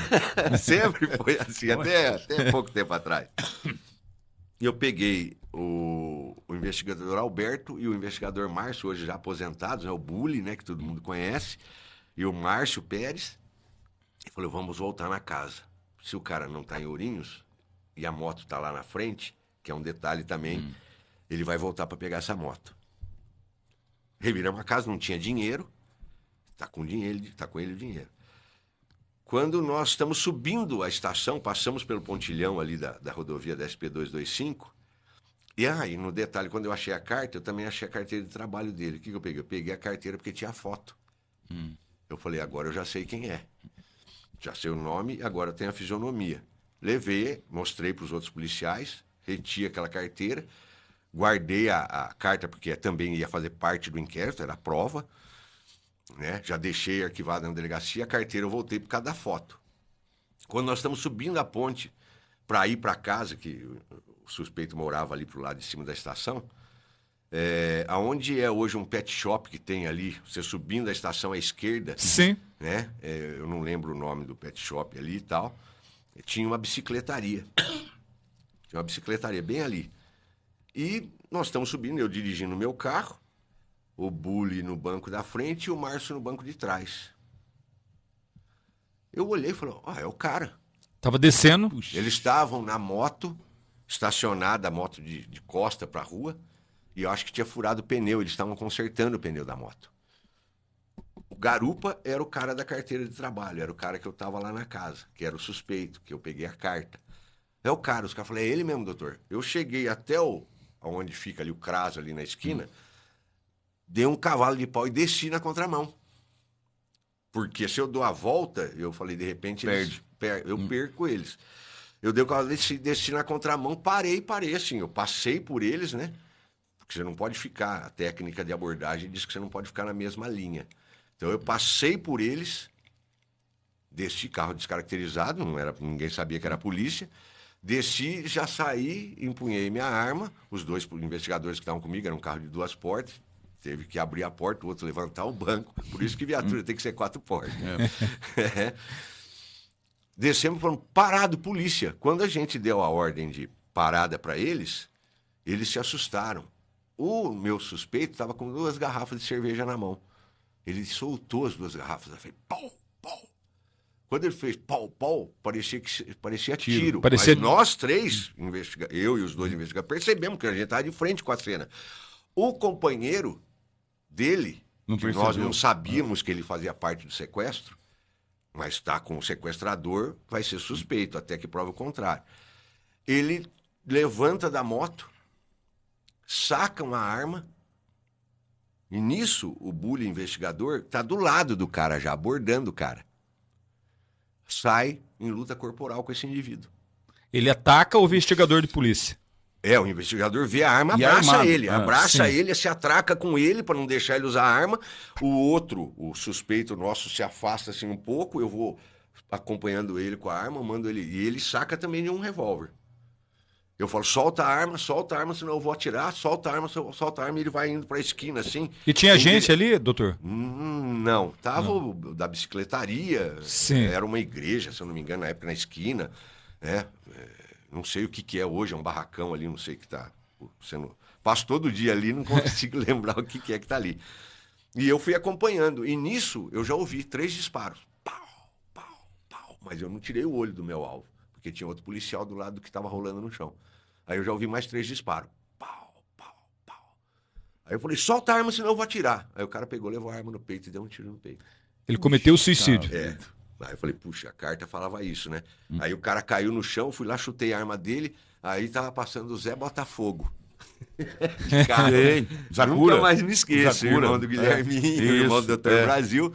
Eu falei, por favor, avisa ali na delegacia que teve troca de tiro, ajuda ali, faz favor. Não tinha telefone, vou pegar telefone aonde? E já fui na direção do meu investigador. Ele levanta e falou, doutor, tô machucado assim, todo ensanguentado. Eu não sabia onde eram os tiros. Eu peguei ele pelo braço, abri a porta do meu carro, enfiei ele dentro do carro. Falei, Márcio, você tá bem? O Márcio falou, tô bem, doutor. Não tinha UPA ali? O cara deitado. Não, UPA. Era só Santa Casa. Não tinha nada. Imagina, né? Não tinha nada. Tinha ali a antiga estação ali, uns barracões ali do falecido Sapinho ali, enfim. Aquela coisa que você vê até hoje, depois ali pra cima é que foi crescer. Eu falei, Márcio, eu vou socorrer ele, que eu não sei a gravidade dos ferimentos. E o cara aí falou, doutor... Morreu. Não sabemos se morreu, tá deitado aqui. Eu falei, então enquadra o cara aqui, e o outro lá você fica de olho. Nisso, eu desci, acendi os farol, não tinha sirene, era meu carro particular, acendi os farol. Levando o bully pra Santa Casa. Quando eu desço ali, sentido parquinho da prefeitura, que era o comando da Polícia Militar... Vem uma viatura, uma C14 branca e preta, tava o Mané, o Raul, o Brandini, falecido Brandini, o Wilsinho, que hoje trabalha no fórum. Falei, gente, ajuda ali o Márcio, que teve um tiroteio do negócio de sequestro. Eles subiram, eu desci. Desci, saí buzinando pela Avenida Tiradentes, fiz a curva ali no prédio ali, onde tem na esquina, que é a Caixa Econômica. Na Marechal Bittencourt. Na época eu podia virar ali, né? E saí em direção, cheguei na Santa Casa, passei no pau, aí o falecido Tinho Honorato tava na janela assim, e o Dr. Kleber falando com o seccional. Falou, ó, estamos vendo, tal, não sei o quê, tal. O Tinho falou, doutor Mardegan passou correndo aqui com o carro. E entrou ali na Santa Casa. O Kleber já se levou todo mundo para Santa Casa que aconteceu algum caso grave. Nisso já cheguei, né? Hoje você aperta um botão, você fala no Viva Voz enquanto está dirigindo, falou, ó, Santa Casa, estou levando um baleado, por favor, já espera a equipe. Mas foram muito rápidos. Eu cheguei, Nisso já chegou uma viatura com o então aposentado sargento Felipe, da Polícia Militar. Tá precisando de apoio, doutor? Tô precisando, cara. Ó, tô com o bule baleado aqui. Aí já chegou o doutor Paulo Marcato, toda a equipe, eu não me lembro dos enfermeiros, já puseram ele na maca, já levaram rápido e tal. O sargento Felipe também participou, então, doutor, ali. Ali de forma Sim. indireta, mas ajudou bastante, deu um grande apoio. E aí já foi brotando policial de tudo quanto é lado no hospital. Aí chegou o Ney comigo, falei, doutor, falou, ó, fica aqui atento e tal. Chegou o cara baleado, que acabou falecendo. No bolso dele tinha acho que quase 30 mil dólares. E o Ney, eu falei, Ney, vai aprendendo o dinheiro aí, vai anotando tudo. No bolso do outro também tinha dinheiro, que chegou baleado, foi colocado lá fizeram, estancaram e tal, né? Foi um tiro mais suave, não precisou de cirurgia. O bully precisou ir para a sala de cirurgia. O outro com dreno conseguiram ajeitar, depois é esse que deu o tiro, né? Que se autolesionou. Aí foi chegando policiais de toda a região. Sul, Bernardino, Ourinho, acho que só ficou o operador de rádio lá. Veio o seccional com a tropa inteira. E aí cercou a cidade. Sitiou a cidade de policial, agora vão achar todo mundo. Já achamos 2 sequestradores. Então, Faltam doutor, mais 4. é claro que, não falando da maneira que foi a linha de investigação, mas vocês acabaram prendendo 2 ali, né? E tinha mais. Como que vocês chegaram na conclusão que tinha mais envolvidos? Porque não se consegue fazer o sequestro com 1 ou 2 indivíduos. Isso é padrão. É estudo, você entendeu? A polícia, ela estuda caso a caso.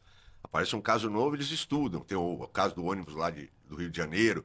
Até hoje eles estudam. Por que errou? A arma não era correta, o procedimento não foi correto. Nesses casos não se negocia tete a tete, é atirador de elite pronto para disparar, que é o tiro de comprometimento. Você entendeu? A polícia está aqui para salvar vidas, ela não está aqui para tirar vidas. Essa é a verdade. Mas, às vezes, você chega ao extremo, né? Aí, bom, pegamos lá, descobrimos. Um estava morto, o outro baleado. Aí, onde é que está o dinheiro? Onde é que está o dinheiro? O cara falou, eu deixei um dinheiro na Expopardo.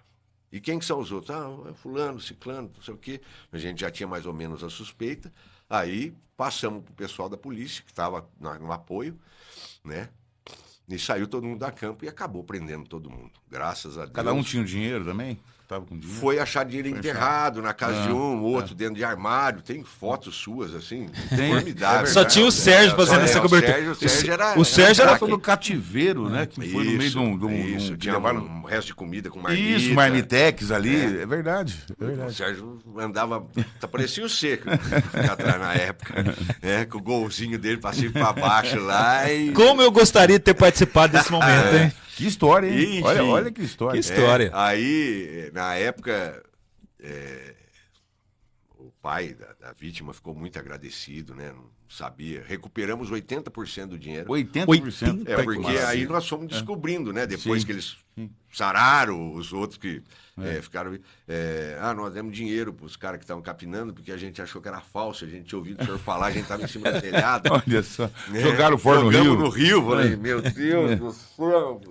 Deve ter enchido de pescador ali, viu? Enfim, né? Tem nego jogando tarrafa até hoje lá, pra ver se acha. Pra ver se acha alguma coisa. Né? Mas enfim... E assim, e aí ele ficou muito agradecido, aí acabou doando lá pro Hospital de Pau Sul o dinheiro, porque ele falou era um dinheiro que eu tava pagando a vida do meu filho, então... A quadrilha foi composta por quantos membros, doutor? 6 pessoas. 6 pessoas. Nós tentamos identificar se tinha mais gente envolvida, mas só identificou 6. E daqui de Santa Cruz tinha vários? 100%. 100% de Santa Cruz? Todos. Todos de Santa Aí Cruz? 5 foram presos e um faleceu na abordagem policial, na troca de tiro. E foram condenados tudo? Foram condenados. Puxaram um bom tempo de prisão. Hoje estão soltos aí. Sim, que história, né? Isso é uma aula gratuita, né? Verdade. Porque eu me lembro, viu, que o doutor hoje, né, ele fez curso nos Estados Unidos, né? Mas naquela época não tinha, né, doutor? Não tinha. Tinha que ser a improvisação, a experiência, o tino policial, né? A vontade. Eu me lembro também, claro que não vai dar tempo para contar todas as histórias aqui, mas acho que nos anos 90 também, a polícia desvendou uma família de fora que veio para cá, se você vai lembrar disso, né? Que roubava todo mundo. Você lembra disso, doutor? Opa. Até o papagaio da família era objeto de furto, sabe? E Não depois... tinha nada na casa que não era furtado. Verdade. Nada. Desde o chinelo ao sofá, o papagaio que estava lá comendo, a semente de girassol que ele comia. Tudo furto. Entendeu? Houve filas de pessoas para recuperarem os bens lá. Verdade. Trabalho da Polícia Civil, maravilhoso. Para quem não conhece, olha que história, né? Que história, que presente para a nossa população. Eu conhecia esse caso do Tomazelli aí, já ouvi algumas vezes na Central de Polícia Judiciária. Esse caso do sequestro, obviamente, marcou geração, né? A minha, pode ter certeza disso. Mas muitas pessoas aí, inclusive a gente sabe que tem muitos estagiários na Central de Polícia Judiciária que, eu quero ser um delegado, eu quero ser delegado, eu quero entrar na Polícia Civil. Doutor, não é bem assim, não é só querer, né? Porque são essas histórias. Ou realmente tem que amar, gostar, amar demais tem a que ter o profissão. dom. Então, Dário, Sérgio, os ouvintes da 104, é uma profissão extremamente prazerosa, porque não tem dinheiro que pague você ver o sorriso de uma vítima, a alegria de uma pessoa, quando você consegue resolver o problema dela, né? Também é extremamente espinhosa, porque tudo de ruim passa pela mão do policial civil, do policial militar, do delegado de polícia. Então você vê ali assim, coisas chocantes, grotescas, que vão fazendo com que o seu coração endureça um pouco, que você perca aquela sensibilidade de carinho, amor. E isso você não pode deixar afetar, porque senão você passa a ser um indivíduo grosseiro, estúpido, e você tem que ter o controle emocional. Por isso que tem um preparo todo, não é fácil, é feito uma academia de polícia. Hoje existe acompanhamento psicológico, na época que eu entrei não existia nada disso, né? Porque o policial realmente, ele vê coisas que qualquer ser humano normal não viria, né? Não conseguiria ver. Recentemente nós temos tido algumas ocorrências aí onde nós vamos a campo e nos impressiona a situação em que a gente depara com cenas assim, cenas de filme de terror, né? É impressionante. Às vezes não tem crime nenhum ali, mas a situação do ambiente esses dias nós levamos uma estagiária, ela pensou bem se ela iria continuar Se na vai carreira, continuar, não. né? Porque é muito assim, chocante. Porque muitas vezes o policial chega num momento, um acidente, um crime, alguma coisa, né? Aparentemente ele está tranquilo, né? E a gente choca, eu acho que não, né? Acho que sempre tem aquele Na impacto, verdade, né? você acostuma. Você, Sim. por exemplo, você pega a máquina fotográfica, você já sabe que jeito que você vai pôr o objetivo ali, que jeito que você vai apertar, se uma décima depois. Você tem a técnica. A gente chega, primeiro, a gente tem que estar com a cabeça bem tranquila realmente. Por quê? Porque você monta na viatura para ir para o local, você já começa qual é o procedimento que eu tenho que tomar. Imagina. Quais são as formas de conduta que eu vou estar no local. Você imagina um local, aí você chega no local, é outra coisa que está lá. Porque às vezes a notícia chegou truncada, não chegou completa.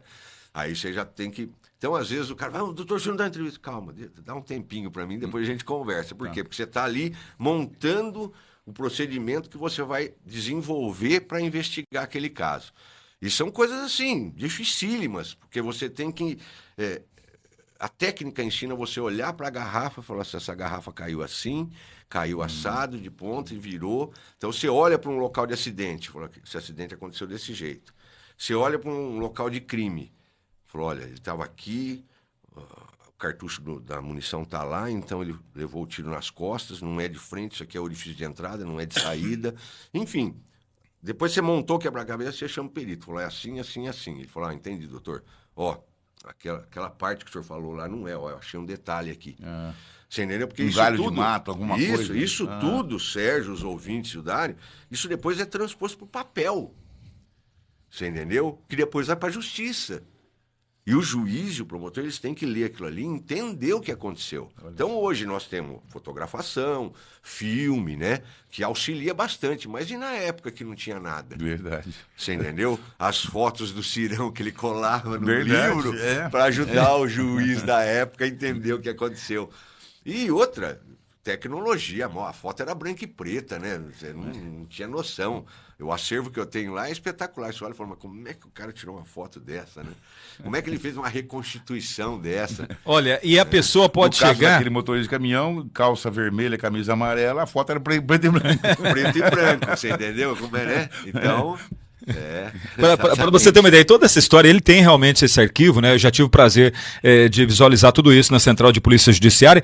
É a pessoa, é claro que o doutor Renato Caldeira Mardegan não tem... 100% do material é do debate. E eu vi isso, realmente. Então, a pessoa que está ouvindo, a gente tem muitas mensagens aqui, o meu telefone celular está carregando no outro estúdio. E nós hoje estamos fazendo diferente. Eu não vou para o intervalo, eu vou encerrar a entrevista daqui a pouco, então eu não vou. O meu celular eu nem imagino quantas mensagens tem falando dessa entrevista. Mas na verdade, as pessoas que. Ó, eu quero acompanhar um pouquinho. Dá uma passadinha lá. A gente sabe que o doutor Renato Caldeira Mardegan quase não tem tempo, né? Mas acompanhando essas histórias aí, o que ele tem nesse acervo, a maioria com fotos do debate, pode ter certeza. Eu acompanhei, vivo acompanhando, tenho o prazer de todos os dias ali na Central de Polícia Judiciária. Assim, não é fazer média com o Sérgio, que ele não precisa disso, mas assim, eu tenho, de um período de 95 até 2000 e pouco, muito material do debate e de alguns outros jornais que apareceram.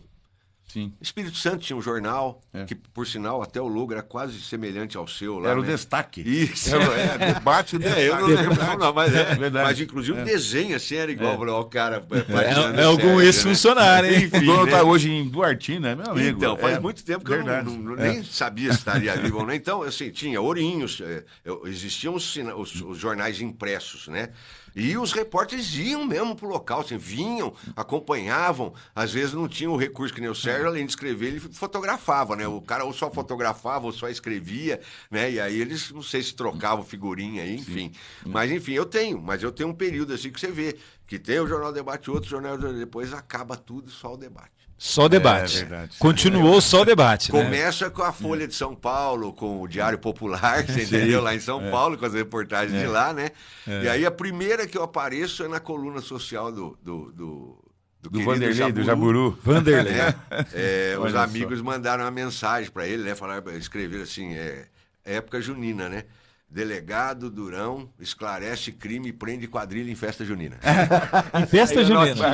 Eu tenho guardado lá também, até as notinhas, você entendeu?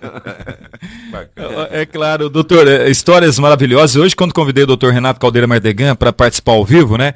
Ele não tem tempo. Eu falei, doutor, tem um tempinho aí, participa com a gente, né? Qual pauta? Eu dei risada, porque que pauta, né? O homem conhece tudo de polícia. Isso não estava. Ó, se fosse para falar tudo sobre o que estamos falando aqui, pode ter certeza que não seria pautado, né? Passar rapidamente para o ouvinte aqui, nosso amigo Júnior Scarpim, ele mandou uma mensagem sobre o que estamos falando aqui. Boa tarde, esse caso pode virar um filme, fatos reais, como fazem muito nos Estados Unidos. Parabéns, Rádio 104 FM, parabéns em especial ao Dr. Renato Caldeira Mardegan pela sua dedicação à nossa região. Júnior Scarpim, ele é de São Pedro do Turvo, mas mora aqui em Santa Cruz do Rio Pardo também, doutor. O nosso amigo Mortandela é pintor, né? Boa tarde, Dário, Sérgio, Dr. Renato Caldeira Mardegan. Quando eu praticava esporte, fizemos convite, Airsoft, né? Fizemos convite para o Dr. Renato Mardegan para o evento nosso. Ele foi lá com várias histórias sobre profissão, muito bacana, excelente profissional. O senhor lembra disso, doutor? Opa, lembro, foi lá na Expo Pardo. Olha. E me lembro que o instrutor que deu o curso também, depois de um tempo, cometeu suicídio. Nunca mais me esqueci disso. Deixa eu perguntar uma coisa aqui, Dário, porque eu também fiz uma matéria muito. Faz anos já, era o Dr. Kleber e o senhor que estava na delegacia. Vocês faziam para treinamento, tinha que fazer a cápsula, a bala. Faz ainda ou não? Não. É assim, não é que. Aquele tipo de carregamento, o que era? Como nós fazíamos a simulação de sequestro, aquele tiro, você filmou, tirou foto da gente descendo o prédio. No prédio, né? sim. Depois daquilo teve o sequestro, então o treinamento veio em boa hora, né? Pouco tempo depois daquilo, o Sérgio fez uma cobertura espetacular, tirando foto da gente descendo de corda e tal, né? Mas pra gente poder simular, hoje tem o Airsoft, hoje tem o paintball que eles falam, né? Naquela época não tinha, então o que a gente fazia? A gente pegava o cartucho de 38 e punha só a espoleta. Olha. E aí a gente fazia uma bandeja. Tinha uma assim, maquininha, né? Tinha o carregador. E aí a gente fazia uma bandeja assim com cera e comprava o vermelhão e e tingia a cera, né? Derretia, e aí punha na ponta da munição. Então, quando dava o tiro, saía a cera e marcava o bandido ou o policial que estava lá na troca de tiro. Por quê? Mas era tão forte que, às vezes, uma vez furou 2 blusas minhas e machucou. Eu tenho até hoje Olha a cicatriz. só. Então, ninguém queria levar tiro. Entendi. Aparecida, nosso ouvinte também, acho lindo o serviço dos policiais. Parabéns, doutor Renato Caldeira Mardegan, pela dedicação. Sempre foi um sonho do meu esposo ser um policial, mas devido a alguns problemas de saúde, infelizmente não conseguiu. O José Carlos Mioto, boa tarde a todos, parabéns, doutor Renato Caldeira Mardegan, relembrar essa grande história de Santa Cruz, uma aula realmente. Para o Sérgio também, que quando eu era criança, né? Atravessei a ponte quando estava junto com o pai, com meu pai, pois eu morava na estação e era criança. Estava em construção a ponte. Né, o senhor falou sobre a ponte aí, né? Lembro da ponte antiga, era do lado de baixo, era de eucalipto, e eu recordo, fez parte da minha infância. José Carlos Mioto. É verdade, para fotografias antigas tinham 2 pontes, né? Existiam 2 pontes. Né? No supermercado São Sebastião tem uma foto da ponte antiga. Isso mesmo. É muito bonita, a hora que você passa nos caixas ali, tem várias... Verdade. A nossa amiga que manda agora também uma mensagem, eu não estou conseguindo visualizar o nome dela aqui, mas olha que mensagem interessante, né? Porque a gente acaba abordando sempre a parte política aqui na 104 FM, né? Boa tarde a todos. Que entrevista chique, muito linda essa entrevista, sem politicagem, honesta, verdadeira, dá gosto de ouvir. Pode terminar 4 da tarde, né?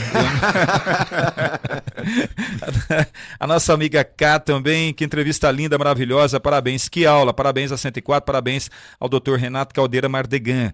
A Penha, ela manda áudio, eu não vou conseguir colocar hoje esse áudio, mas vou mandar para o Dr. Renato Caldeira Mardegan, tá legal? Penha, nosso ouvinte também. O Renatão, nosso amigo Renatão Pintor, boa tarde. Falando em história sobre a delegacia, falam que uma pessoa que bebia demais em dia de jogos, essa pessoa era levada para a delegacia e ficava na cela até o horário do jogo. Dr. Renato Caldeira Mardegan tem conhecimento disso. Jogava no Cruzeiro. Era o Pela Porco, é isso? É o Pela Porco, né? O antigo primeiro distrito lá, né? Tinha, os antigos contam, né? Eu cheguei a conhecer. Mas aí já estava desativado, né?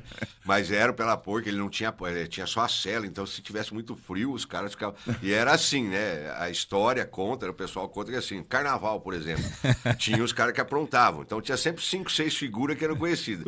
Levava pra lá na terça-feira, na sexta de carnaval e saía na quarta de cinza. Olha. E aí contam, né? Não pode fazer de novo, não, doutor? Em frente ao portão onde saía, era a Vigor. A extinta Vigor, tinha um prédio ali, para quem hoje tem um terreno só, né? Foi totalmente demolido. E ali tinha um murinho com aquela coroa de Cristo.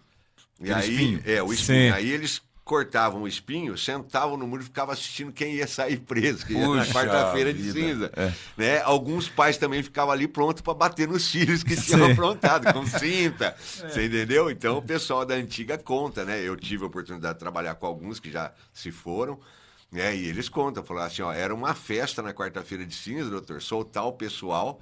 Olha só, como é que prendia? Ficava de sexta até quarta, sem processo legal. Sem nada, né? Não, sem nada. Olha que absurdo, né? Mas era para manter a ordem pública. E esse caso em especial, o Renatão aqui, ele fala que o senhor conhece, o seu xará, né, o Renatão Pintor, ele fala que o senhor conhece. O jogador em questão jogava no Cruzeiro Futebol Clube. Eu confesso que ele não colocou o nome aqui, eu estou curioso para saber também quem seria esse jogador que aprontava. Eu vou confidenciar uma coisa, não é um outro jogador, mas ele admite dar risada, né? O nosso amigo Toco De Gasperi, jornal, já passou uma noite no Pela Porco, doutor?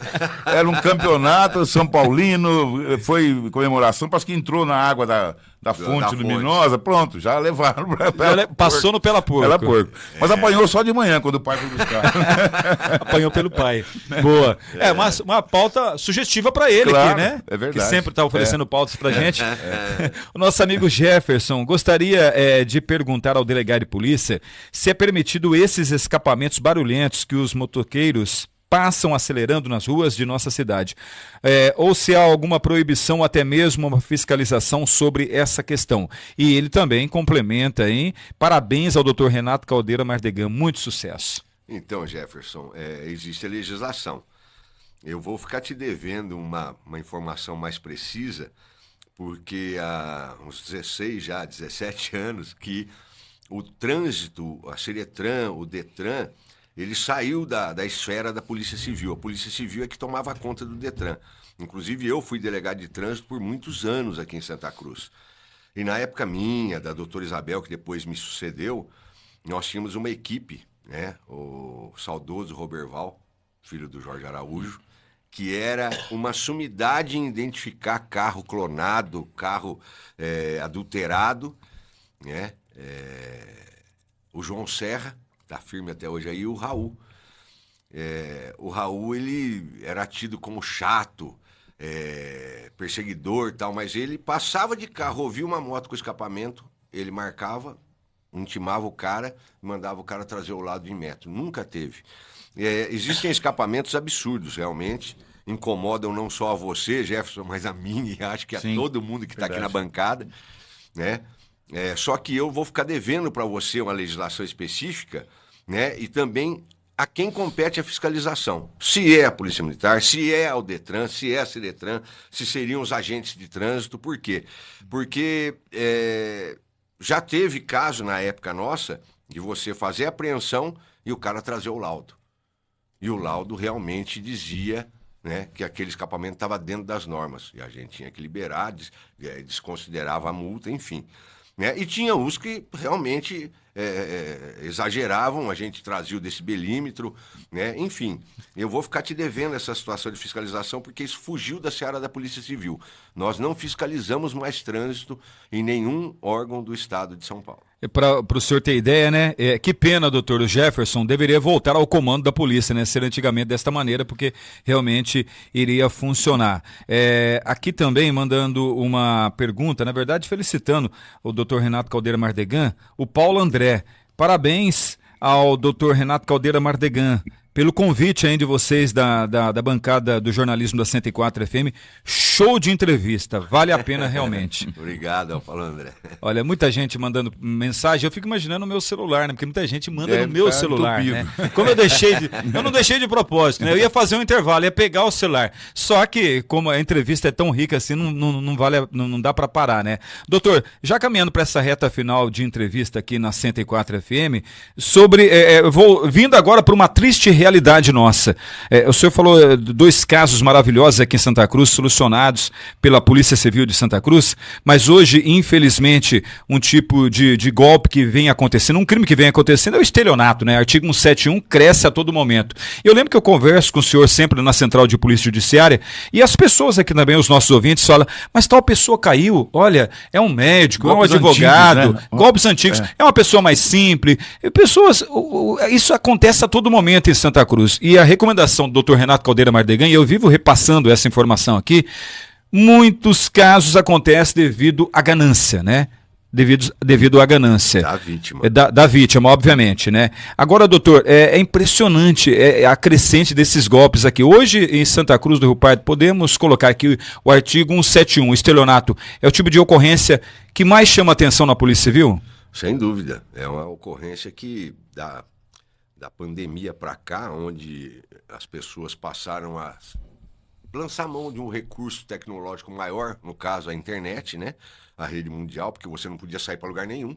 Sim. Você não podia ir em lugar nenhum, então começou ali, compra pela internet, faz pela internet, paga a conta pela internet, e aí o indivíduo mal intencionado, o bandido, ele também passou a usar a internet, né? Sabendo que grande parte da população faz a utilização, ele passou a usar também para aplicar golpes. E aí ele fica o dia inteiro pensando que tipo de golpe que eu posso aplicar para ganhar dinheiro. E aí dá para escrever, não é um livro, é uma lista telefônica, né? de golpes, e vocês sabem, você acompanha lá diuturnamente a quantidade, né? Ele só muda, são variáveis. Mas o golpe é o mesmo antigo de 40, 50, 70 anos atrás. Eu até chamava atenção, doutor, com o Sérgio aqui um dia desses no intervalo, que teve uma ocorrência de nudes né? Troca de fotografias. Esse é novo, né? Relativamente novo. Já tem uns 5, 6 anos. 5, 6 anos. E para os senhores ter uma noção, a Polícia Civil do Rio Grande do Sul, Porto Alegre ali, acabou prendendo, né? E teve uma vítima aqui em Santa Cruz, na verdade 2 vítimas, uma vítima perdeu em R$13.000, a outra vítima R$3.000, e eu conversei com a vítima, né? Nós temos mais de 60 vítimas. Sim, mais 60 vítimas. Só que daí essa pessoa, o golpe é tão bem feito, Sérgio e doutor Renato e ouvintes, que essa pessoa falou para mim, você viu? Passou na televisão lá na Record, prenderam os delegados que aplicaram o golpe em mim. Eu falei, não, mas não são delegados. não são delegados. O golpe é tão bem aplicado que eles acabam entendendo que é a polícia, ou seja, ele troca uma fotografia. Fala um pouquinho mais, doutor, eu sei que eu enxugar até me gelo, né? surpreendi esses dias, o Bial tá fazendo um programa chamado Linha Direta, Linha né, Direta, Rede Globo. isso. E eu não costumo assistir, porque eu acho que eu já vejo ao vivo e a cores todo dia, mas eu estava deitado na cama, conversando com a minha esposa, e começou e falou ia tratar justamente desse assunto do golpe do nudes.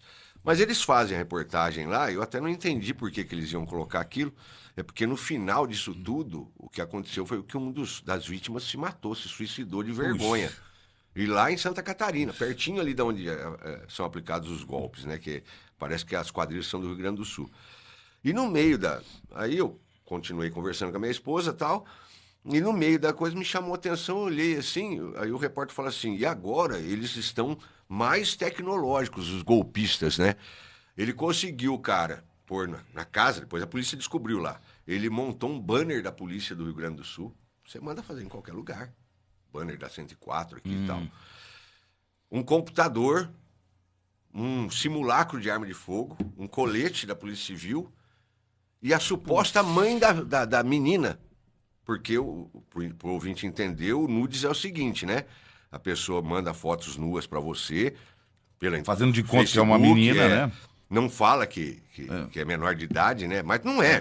Tudo aquilo é foto de site pornográfico, claro. né? Filmes, fotos, tal. E a pessoa, vou mandar uma foto minha, tal, pelada, tal. Beleza. Aí, o golpe, onde entra o golpe? Depois de uns 2, 3 dias ali te seduzindo, pedindo para você mandar uma foto nu também, peladão, né? O bobão acredita e manda. Entra uma pessoa, falou, olha, eu sou a mãe da menina, ela é menor de idade, seu pedófilo, sem vergonha, aí já começa a entrar na sua mente na parte emocional. Né? Você é casado, seu sem vergonha, não sei o quê. Aí, ou entra o advogado. Olha só. Olha, a mãe da menina me contratou, sou advogado da dona Maria, você mandou umas fotos peladas pra filha dela, fala um nome fictício lá, né? A Luciana, Jennifer, a Caterine, sei lá. Não mandei, né? Tudo isso eu não sei o nome, porque eu não tenho Facebook, eu não tenho Instagram, eu não tenho nada. Justamente para não passar por esse tipo de situação. Né? Eu só tenho WhatsApp e e-mail. E geralmente acontece no WhatsApp. E às vezes me mandam e-mail. Esses dias me mandaram um aí da mulher que lutou na guerra do Afeganistão. Sim, precisava, a policial. Precisava me mandar euro pra cima de mim, né? Ligação no físico falando que sequestrou a minha família, tem várias. Né? Enfim. Mas depois do advogado entra o policial. Então, aí, às vezes não entra nem o advogado, entra o policial. Já. E aí, com aquele fundo de na linha delegacia. direta, o cara falou assim, olha o que ele fez. Tem um vídeo, colocaram lá, né, o link do vídeo. A suposta mãe da menina, do nudes, fazendo a queixa pro policial, que também não era policial, era o fake, né? Eles montam o teatro, o banner da polícia, a arma, o simulacro, que não era uma arma de verdade, e o cara assim, não, então o senhor Dário Miguel seduziu sua filha, mandou fotos nuas. O cara parecendo ser um escrivão de polícia, né? Aí tem uma outra cena que mostrou a mãe, assim, a mesma mulher que está fazendo o boletim de ocorrência, andando assim, e o advogado em céu falou, olha, eu estou com a mãe, estamos indo agora no quarto da menina, olha o padrão do hospital, você vai ter que pagar isso aqui, viu? Porque a menina está com depressão lá, nós estamos indo para o quarto da menina. O cara que vê um negócio, ele falou, meu Deus do céu, onde que eu entrei? Né? Você entendeu? Então, é muito bem elaborado. E aí, no final, o Pedro Bial fala assim, inclusive, os fulano de tal, lógico, preservou o nome, morador da cidade tal, em Santa Catarina, acabou cometendo suicídio porque era de uma família tradicional. era de uma família conhecida, e ele não teve coragem, né? De Ficou com contar para e vergonha. ficou com aquela pressão, pagou mais de 100 mil reais para os golpistas e tal. Mas é o que eu falo para as vítimas que vão na delegacia. Falou, olha, primeiro, o telefone é clonado. Então, dificilmente a gente vai chegar a alguém. Segundo, ou é de presídio ou tem uma quadrilha fora do pessoal do presídio que prepara esse ambiente. Terceiro, essa menina não existe. Quarto, você tirou alguma foto pelado? Eu pergunto para a vítima. Tirei. Não, a primeira vez não. Aí você vai conversando, ele falou, ó, foi uma só, sim. Uma Só só. a pontinha do dedo. Você entendeu? Só a pontinha do dedo. Eu falei, fala a verdade. Aqui eu sou o delegado, mas como se eu fosse seu advogado. Para eu te ajudar, eu preciso saber a verdade. Doutor, tirei uma, peladão.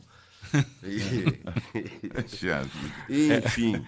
Falei, Que então, situação. eles vão usar essa foto para te extorquir, né? E geralmente eles olham nas redes sociais se você é casado ou não, porque a vítima casada é melhor para dar o golpe. Vai dar um golpe num solteiro que não tem um pardal para dar não água, tá nem aí, né? Que não tem. Pode pôr foto minha aí, quem sabe aparece uma namorada, né? Você entendeu? Mas o casado, ele vai comprometer a família, os filhos. E o cara, ele estuda primeiro o Facebook, vê o Sérgio Fleury é jornalista, tem um filho, mas não é casado, tem namorado. Porque a pessoa põe ali. Num relacionamento sério. Dia do aniversário. Estou viajando. Não, foto com os estou viajando, foto com os filhos, com a esposa. Né? No dia dos namorados, nunca deu nada pra mulher, mas no dia dos namorados tinha 8 fotos. Falei assim, meu amor, minha maravilhosa e tal, né?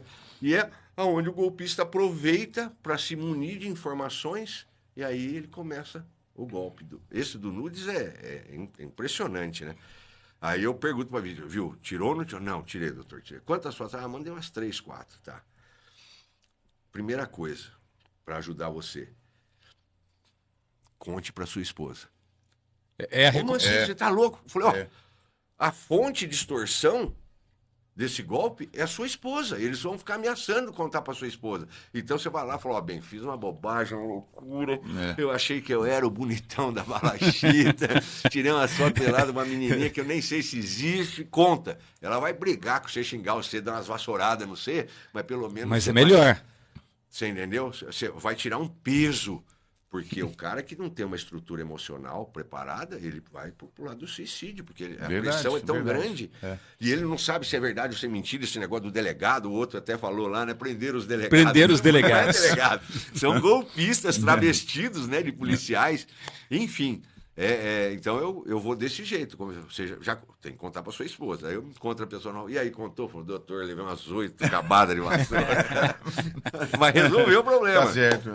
Então, a pessoa que está ouvindo a 104 FM, eu falei de 2 casos registrados, tem mais de 60, né, doutor? E pode ter certeza que tem gente que caiu no golpe e não procurou a Polícia Civil ainda, né? Tem aquele medo, enfim, é até natural. Então, a recomendação é a única, né? De mais de 70 mil reais aqui. Mais de 70 mil reais. 70 mil? Puxa, né? E infelizmente esse tipo de golpe acontece, estão usando muito as redes sociais. Para a nossa população, doutor, a gente fica recomendando todos os dias aqui na 104 FM. Qual seria a recomendação do delegado de polícia em relação a esses golpes? É o falso sequestro? É do carro que quebrou? Agora nudes também? Enfim, tudo isso. Qual seria a principal recomendação? Então, cada caso tem a sua peculiaridade. O nudes tem a sua peculiaridade. Não acreditar em tudo que está do outro lado da linha. As novelas têm abordado isso, né? O cara se passando por uma bailarina, eu vi esses dias minha esposa comentando tal, acho que tá da Rede Globo aí, que o cara muda a voz no microfone e a menininha achando que era uma youtuber lá, que ela adora, e o cara era um pedófilo, né? Tava por trás, enfim, tem tudo isso. Infelizmente, na rede mundial. A rede mundial é espetacular para ajudar num monte de coisa, mas também tem coisas ruins. Verdade. Então, o golpe do nude é um procedimento que não tem como orientar a vítima. Quando alguém mandar uma foto pelada falando que está afim de você, você abandona, né? Larga a mão, porque você vai levar uma fumada. O golpe, por exemplo, do bilhete premiado. Ontem, antes de ontem, no plantão, nós estávamos lembrando de um policial já aposentado, acho que até já faleceu, da cidade de Ourinhos, que caiu nisso aí. Um policial caiu? Um policial caiu. Mas o policial que estava me contando, né, que participou da ocorrência, eu fiquei encantado, porque eu não imaginava. Não era o golpe A do bilhete sofisticação premiado. do- O cara mudou, fez a variante, sabe, Sérgio, os ouvintes. O cara com sotaque português, Patrício, com um documento lacrado, assim, com o brasão da coroa portuguesa, daquela época antiga ainda, que punha a cera, né? Procurando uma casa, né? E vira para esse cara que está passando e fala: olha, meu querido, estou a procurar fulano de tal, assim, assim, assim, assim, uma mulher varrendo do perto. E seria nesta rua, eu vim de Portugal, enfim, veio de Portugal e está com um monte de títulos da coroa, que quase 1 milhão de euros e não sei o quê. Só que eu não acho, esse cara me ajudou quando eu naufraguei, ele estava num barco pesqueiro e eu fiquei sabendo que ele é aqui do Brasil, aqui da cidade de Ourinhos. Podia ser de Santa Cruz, de Pauçu, Bernardino, São Pedro do Turvo, Espírito Santo. O cara passa e falou: olha, não sei quem é. A mulher da vassoura para. Falei: horas, também com sotaque português, mas este é meu pai. Mas meu pai está muito debilitado no hospital. Mas seu pai, mas que grata coincidência, né? Não só tô falando no sotaque português legítimo mesmo, né? E o tonto do que vai cair no golpe, né? No caso, ele foi policial, Foi então. o policial. O tonto seria o policial. Olha, olha só. que ideia, né? Falou: olha, inclusive moramos aqui, mas ele está no hospital, doente. Ah, mas como é que eu faço? Eu tenho que voltar para Portugal. Fiquei vários dias procurando pelo seu pai.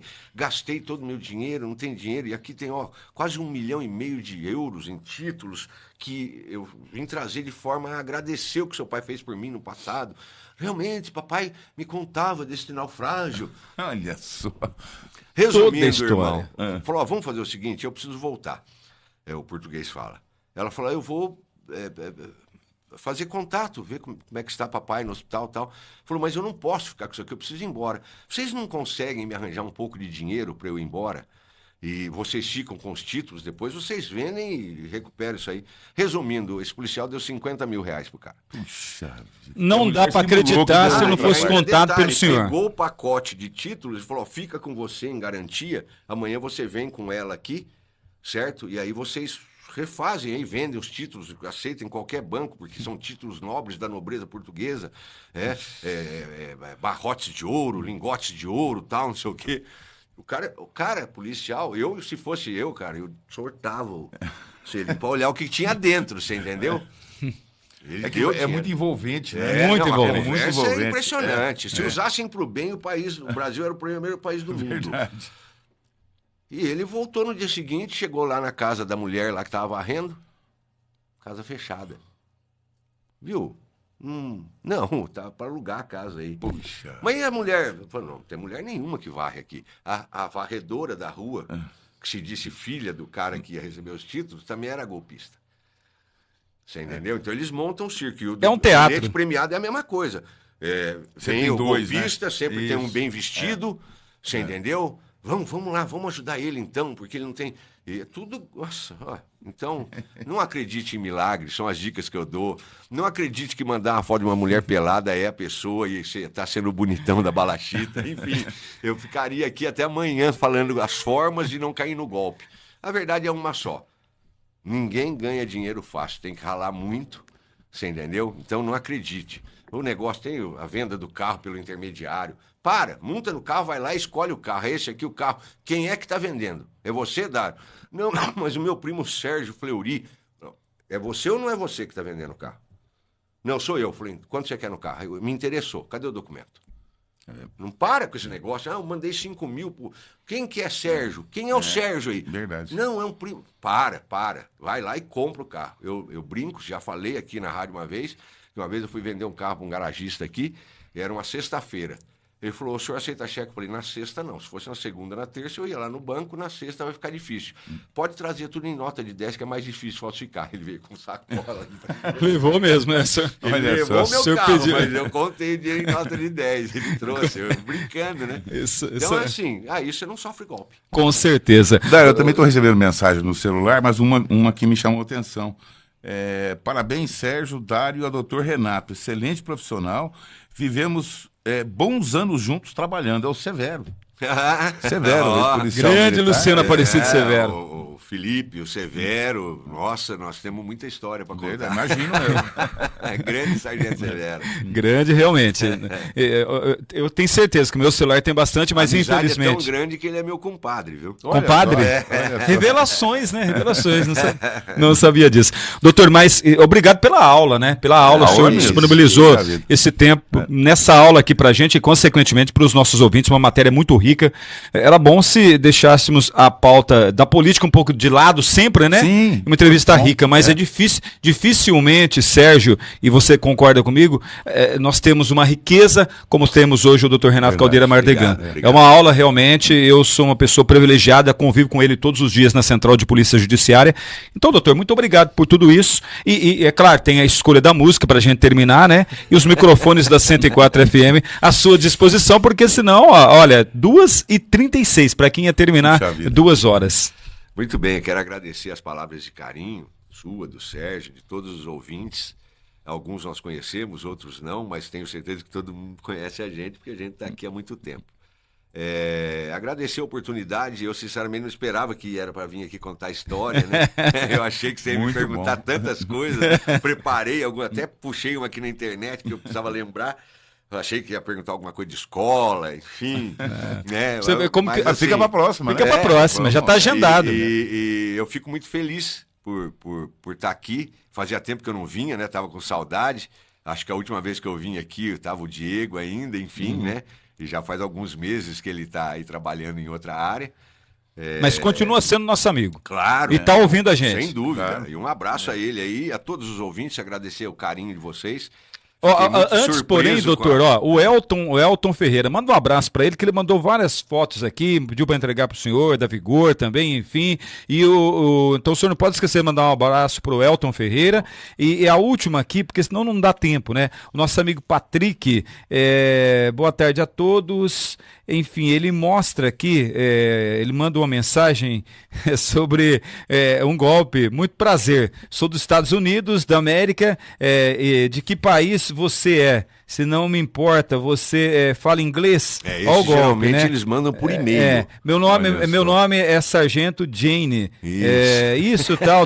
Eu sou um soldado americano, estou em Dallas trabalhando com tropas. Enfim, ele recebeu essa mensagem sobre a questão do baú do ouro. Então, aqui um Santa Cruzense Isso eu recebeu. recebo também quase todo E dia. ele viu? recebeu durante essa Por entrevista, isso que é doutor. importante ler jornal, assistir jornal, se inteirar das coisas. Um dos golpes que você já corta no mal pela raiz é que essa sargento americana, num dos golpes que foi mandado, ela disse que lutou na guerra agora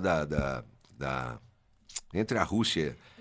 Os Estados Unidos nem entrou na guerra. Nem entrou. Tá É querendo verdade. distância. Então, basta ter um pouquinho de A Ucrânia, interesse. né? Tô na Ucrânia, na Os Estados Rússia. Unidos, Malemar mandou equipamento Equipamento pra Malemar, só. né? Quem tá mandando é mais a Europa e tal. Isso. E aí ela fala que tá lutando lá na guerra da Ucrânia. Então, Que coisa, é só né? questão verdade. de ser um pouco atento. Tem e-mail de pessoas que falam que é parente de um ditador Isso, né, isso. da África, e que o cara saiu, aí tem milhões de dólares e precisava depositar numa conta. Então, Não tem. Então verificou pelo perfil que você é de E confiança, como né? diz o Cortella, né? No universo, não sei quantos milhões Pois de é, galáxias, exatamente. tantos É, milhões de planetas, né? E a Terra, que é um planetinha desse tamanho assim, foram escolher justo você. Justo, Sérgio. verdade. Que sorte, né? É. Que sorte. Você entendeu? Um abraço, acho que é o Jefferson. Que O Patrick, doutor. É, o Patrick, Patrick. também, com do golpe aí da sargento. E o Elton militar. Ferreira. O Elton. Um abraço a todos vocês, obrigado pelo carinho aí. E se o Dário convidar, a gente vem aqui contar mais mentira. Se o Dário convidar, Sérgio, para você ter uma ideia, eu faço esse convite para ele a todo momento, né? E ele não precisa de convite, ele é convidado aqui na 104 FM, no portal Diário Cidadão, pode ter certeza. Iremos, já que ele preparou uma pauta aí para falar de golpes, essas coisas, escolas, na verdade, essa questão de segurança, vamos agendar com ele para os próximos dias vamos aqui sim. na 104 FM. Sérgio, para a gente terminar também, doutor, mais uma vez, muito obrigado. Eu que agradeço. Continua com esse profissionalismo e sucesso na sua vida pessoal e profissional, doutor. Obrigado, Dário, obrigado a 104, aos ouvintes, ao Sérgio, a companhia. O Sérgio é uma enciclopédia, ele conhece tudo de Santa Cruz, mas um pouquinho da O senhor região também é, hein? O senhor mostrou hoje aqui. Mas né? eu perto, eu tenho ouvido vocês, é que eu não fico mandando mensagem, mas eu ouço vocês todo dia. Que bom. Porque é justamente o horário que eu tô vindo ou para almoçar ou voltando, né? E eu sei que se estende até às 14 e pouquinho e tal. Enfim, é espetacular. Eu vi o Sérgio falando esses dias aí de alguns assuntos. Eu falei, puxa, eu nem imaginava disso aí. Então ele tem assim... Anda mais que notícia ruim, então ele tá aqui atrás da notícia. Então ele acaba sabendo das coisas e tem uma memória fantástica. Fantástico. Isso que é importante. E nós vamos criar, graças a isso, nós vamos criar um quadro Dicas aqui na 104. Ontem, né? Sim, vamos criar porque é um dia especial para a gente falar sobre isso, porque só meia hora não dá, 40 minutos não dá. Então vai ser um quadro, um dia especial Dicas, né? Doutor, mais uma vez, obrigado. E a música, doutor? Mensagem do Além com Milionário Zé Rico. Mensagem do Além com Milionário Zé Rico. Ótima escolha, realmente. Sérgio, um grande abraço, um bom final de semana. Até na próxima terça-feira. Segunda-feira é folga sua, né? Sim. Até na próxima terça-feira aqui na 104. Muito obrigado, Dário. Um abraço a todos e obrigado ao doutor pela entrevista. Muito rica essa entrevista. Obrigado. Muito, muito rica, realmente, a participação do Dr. Renato Caldeira Mardegan, também do Sérgio Fleury. Ele volta na próxima semana. Vamos para um intervalo comercial.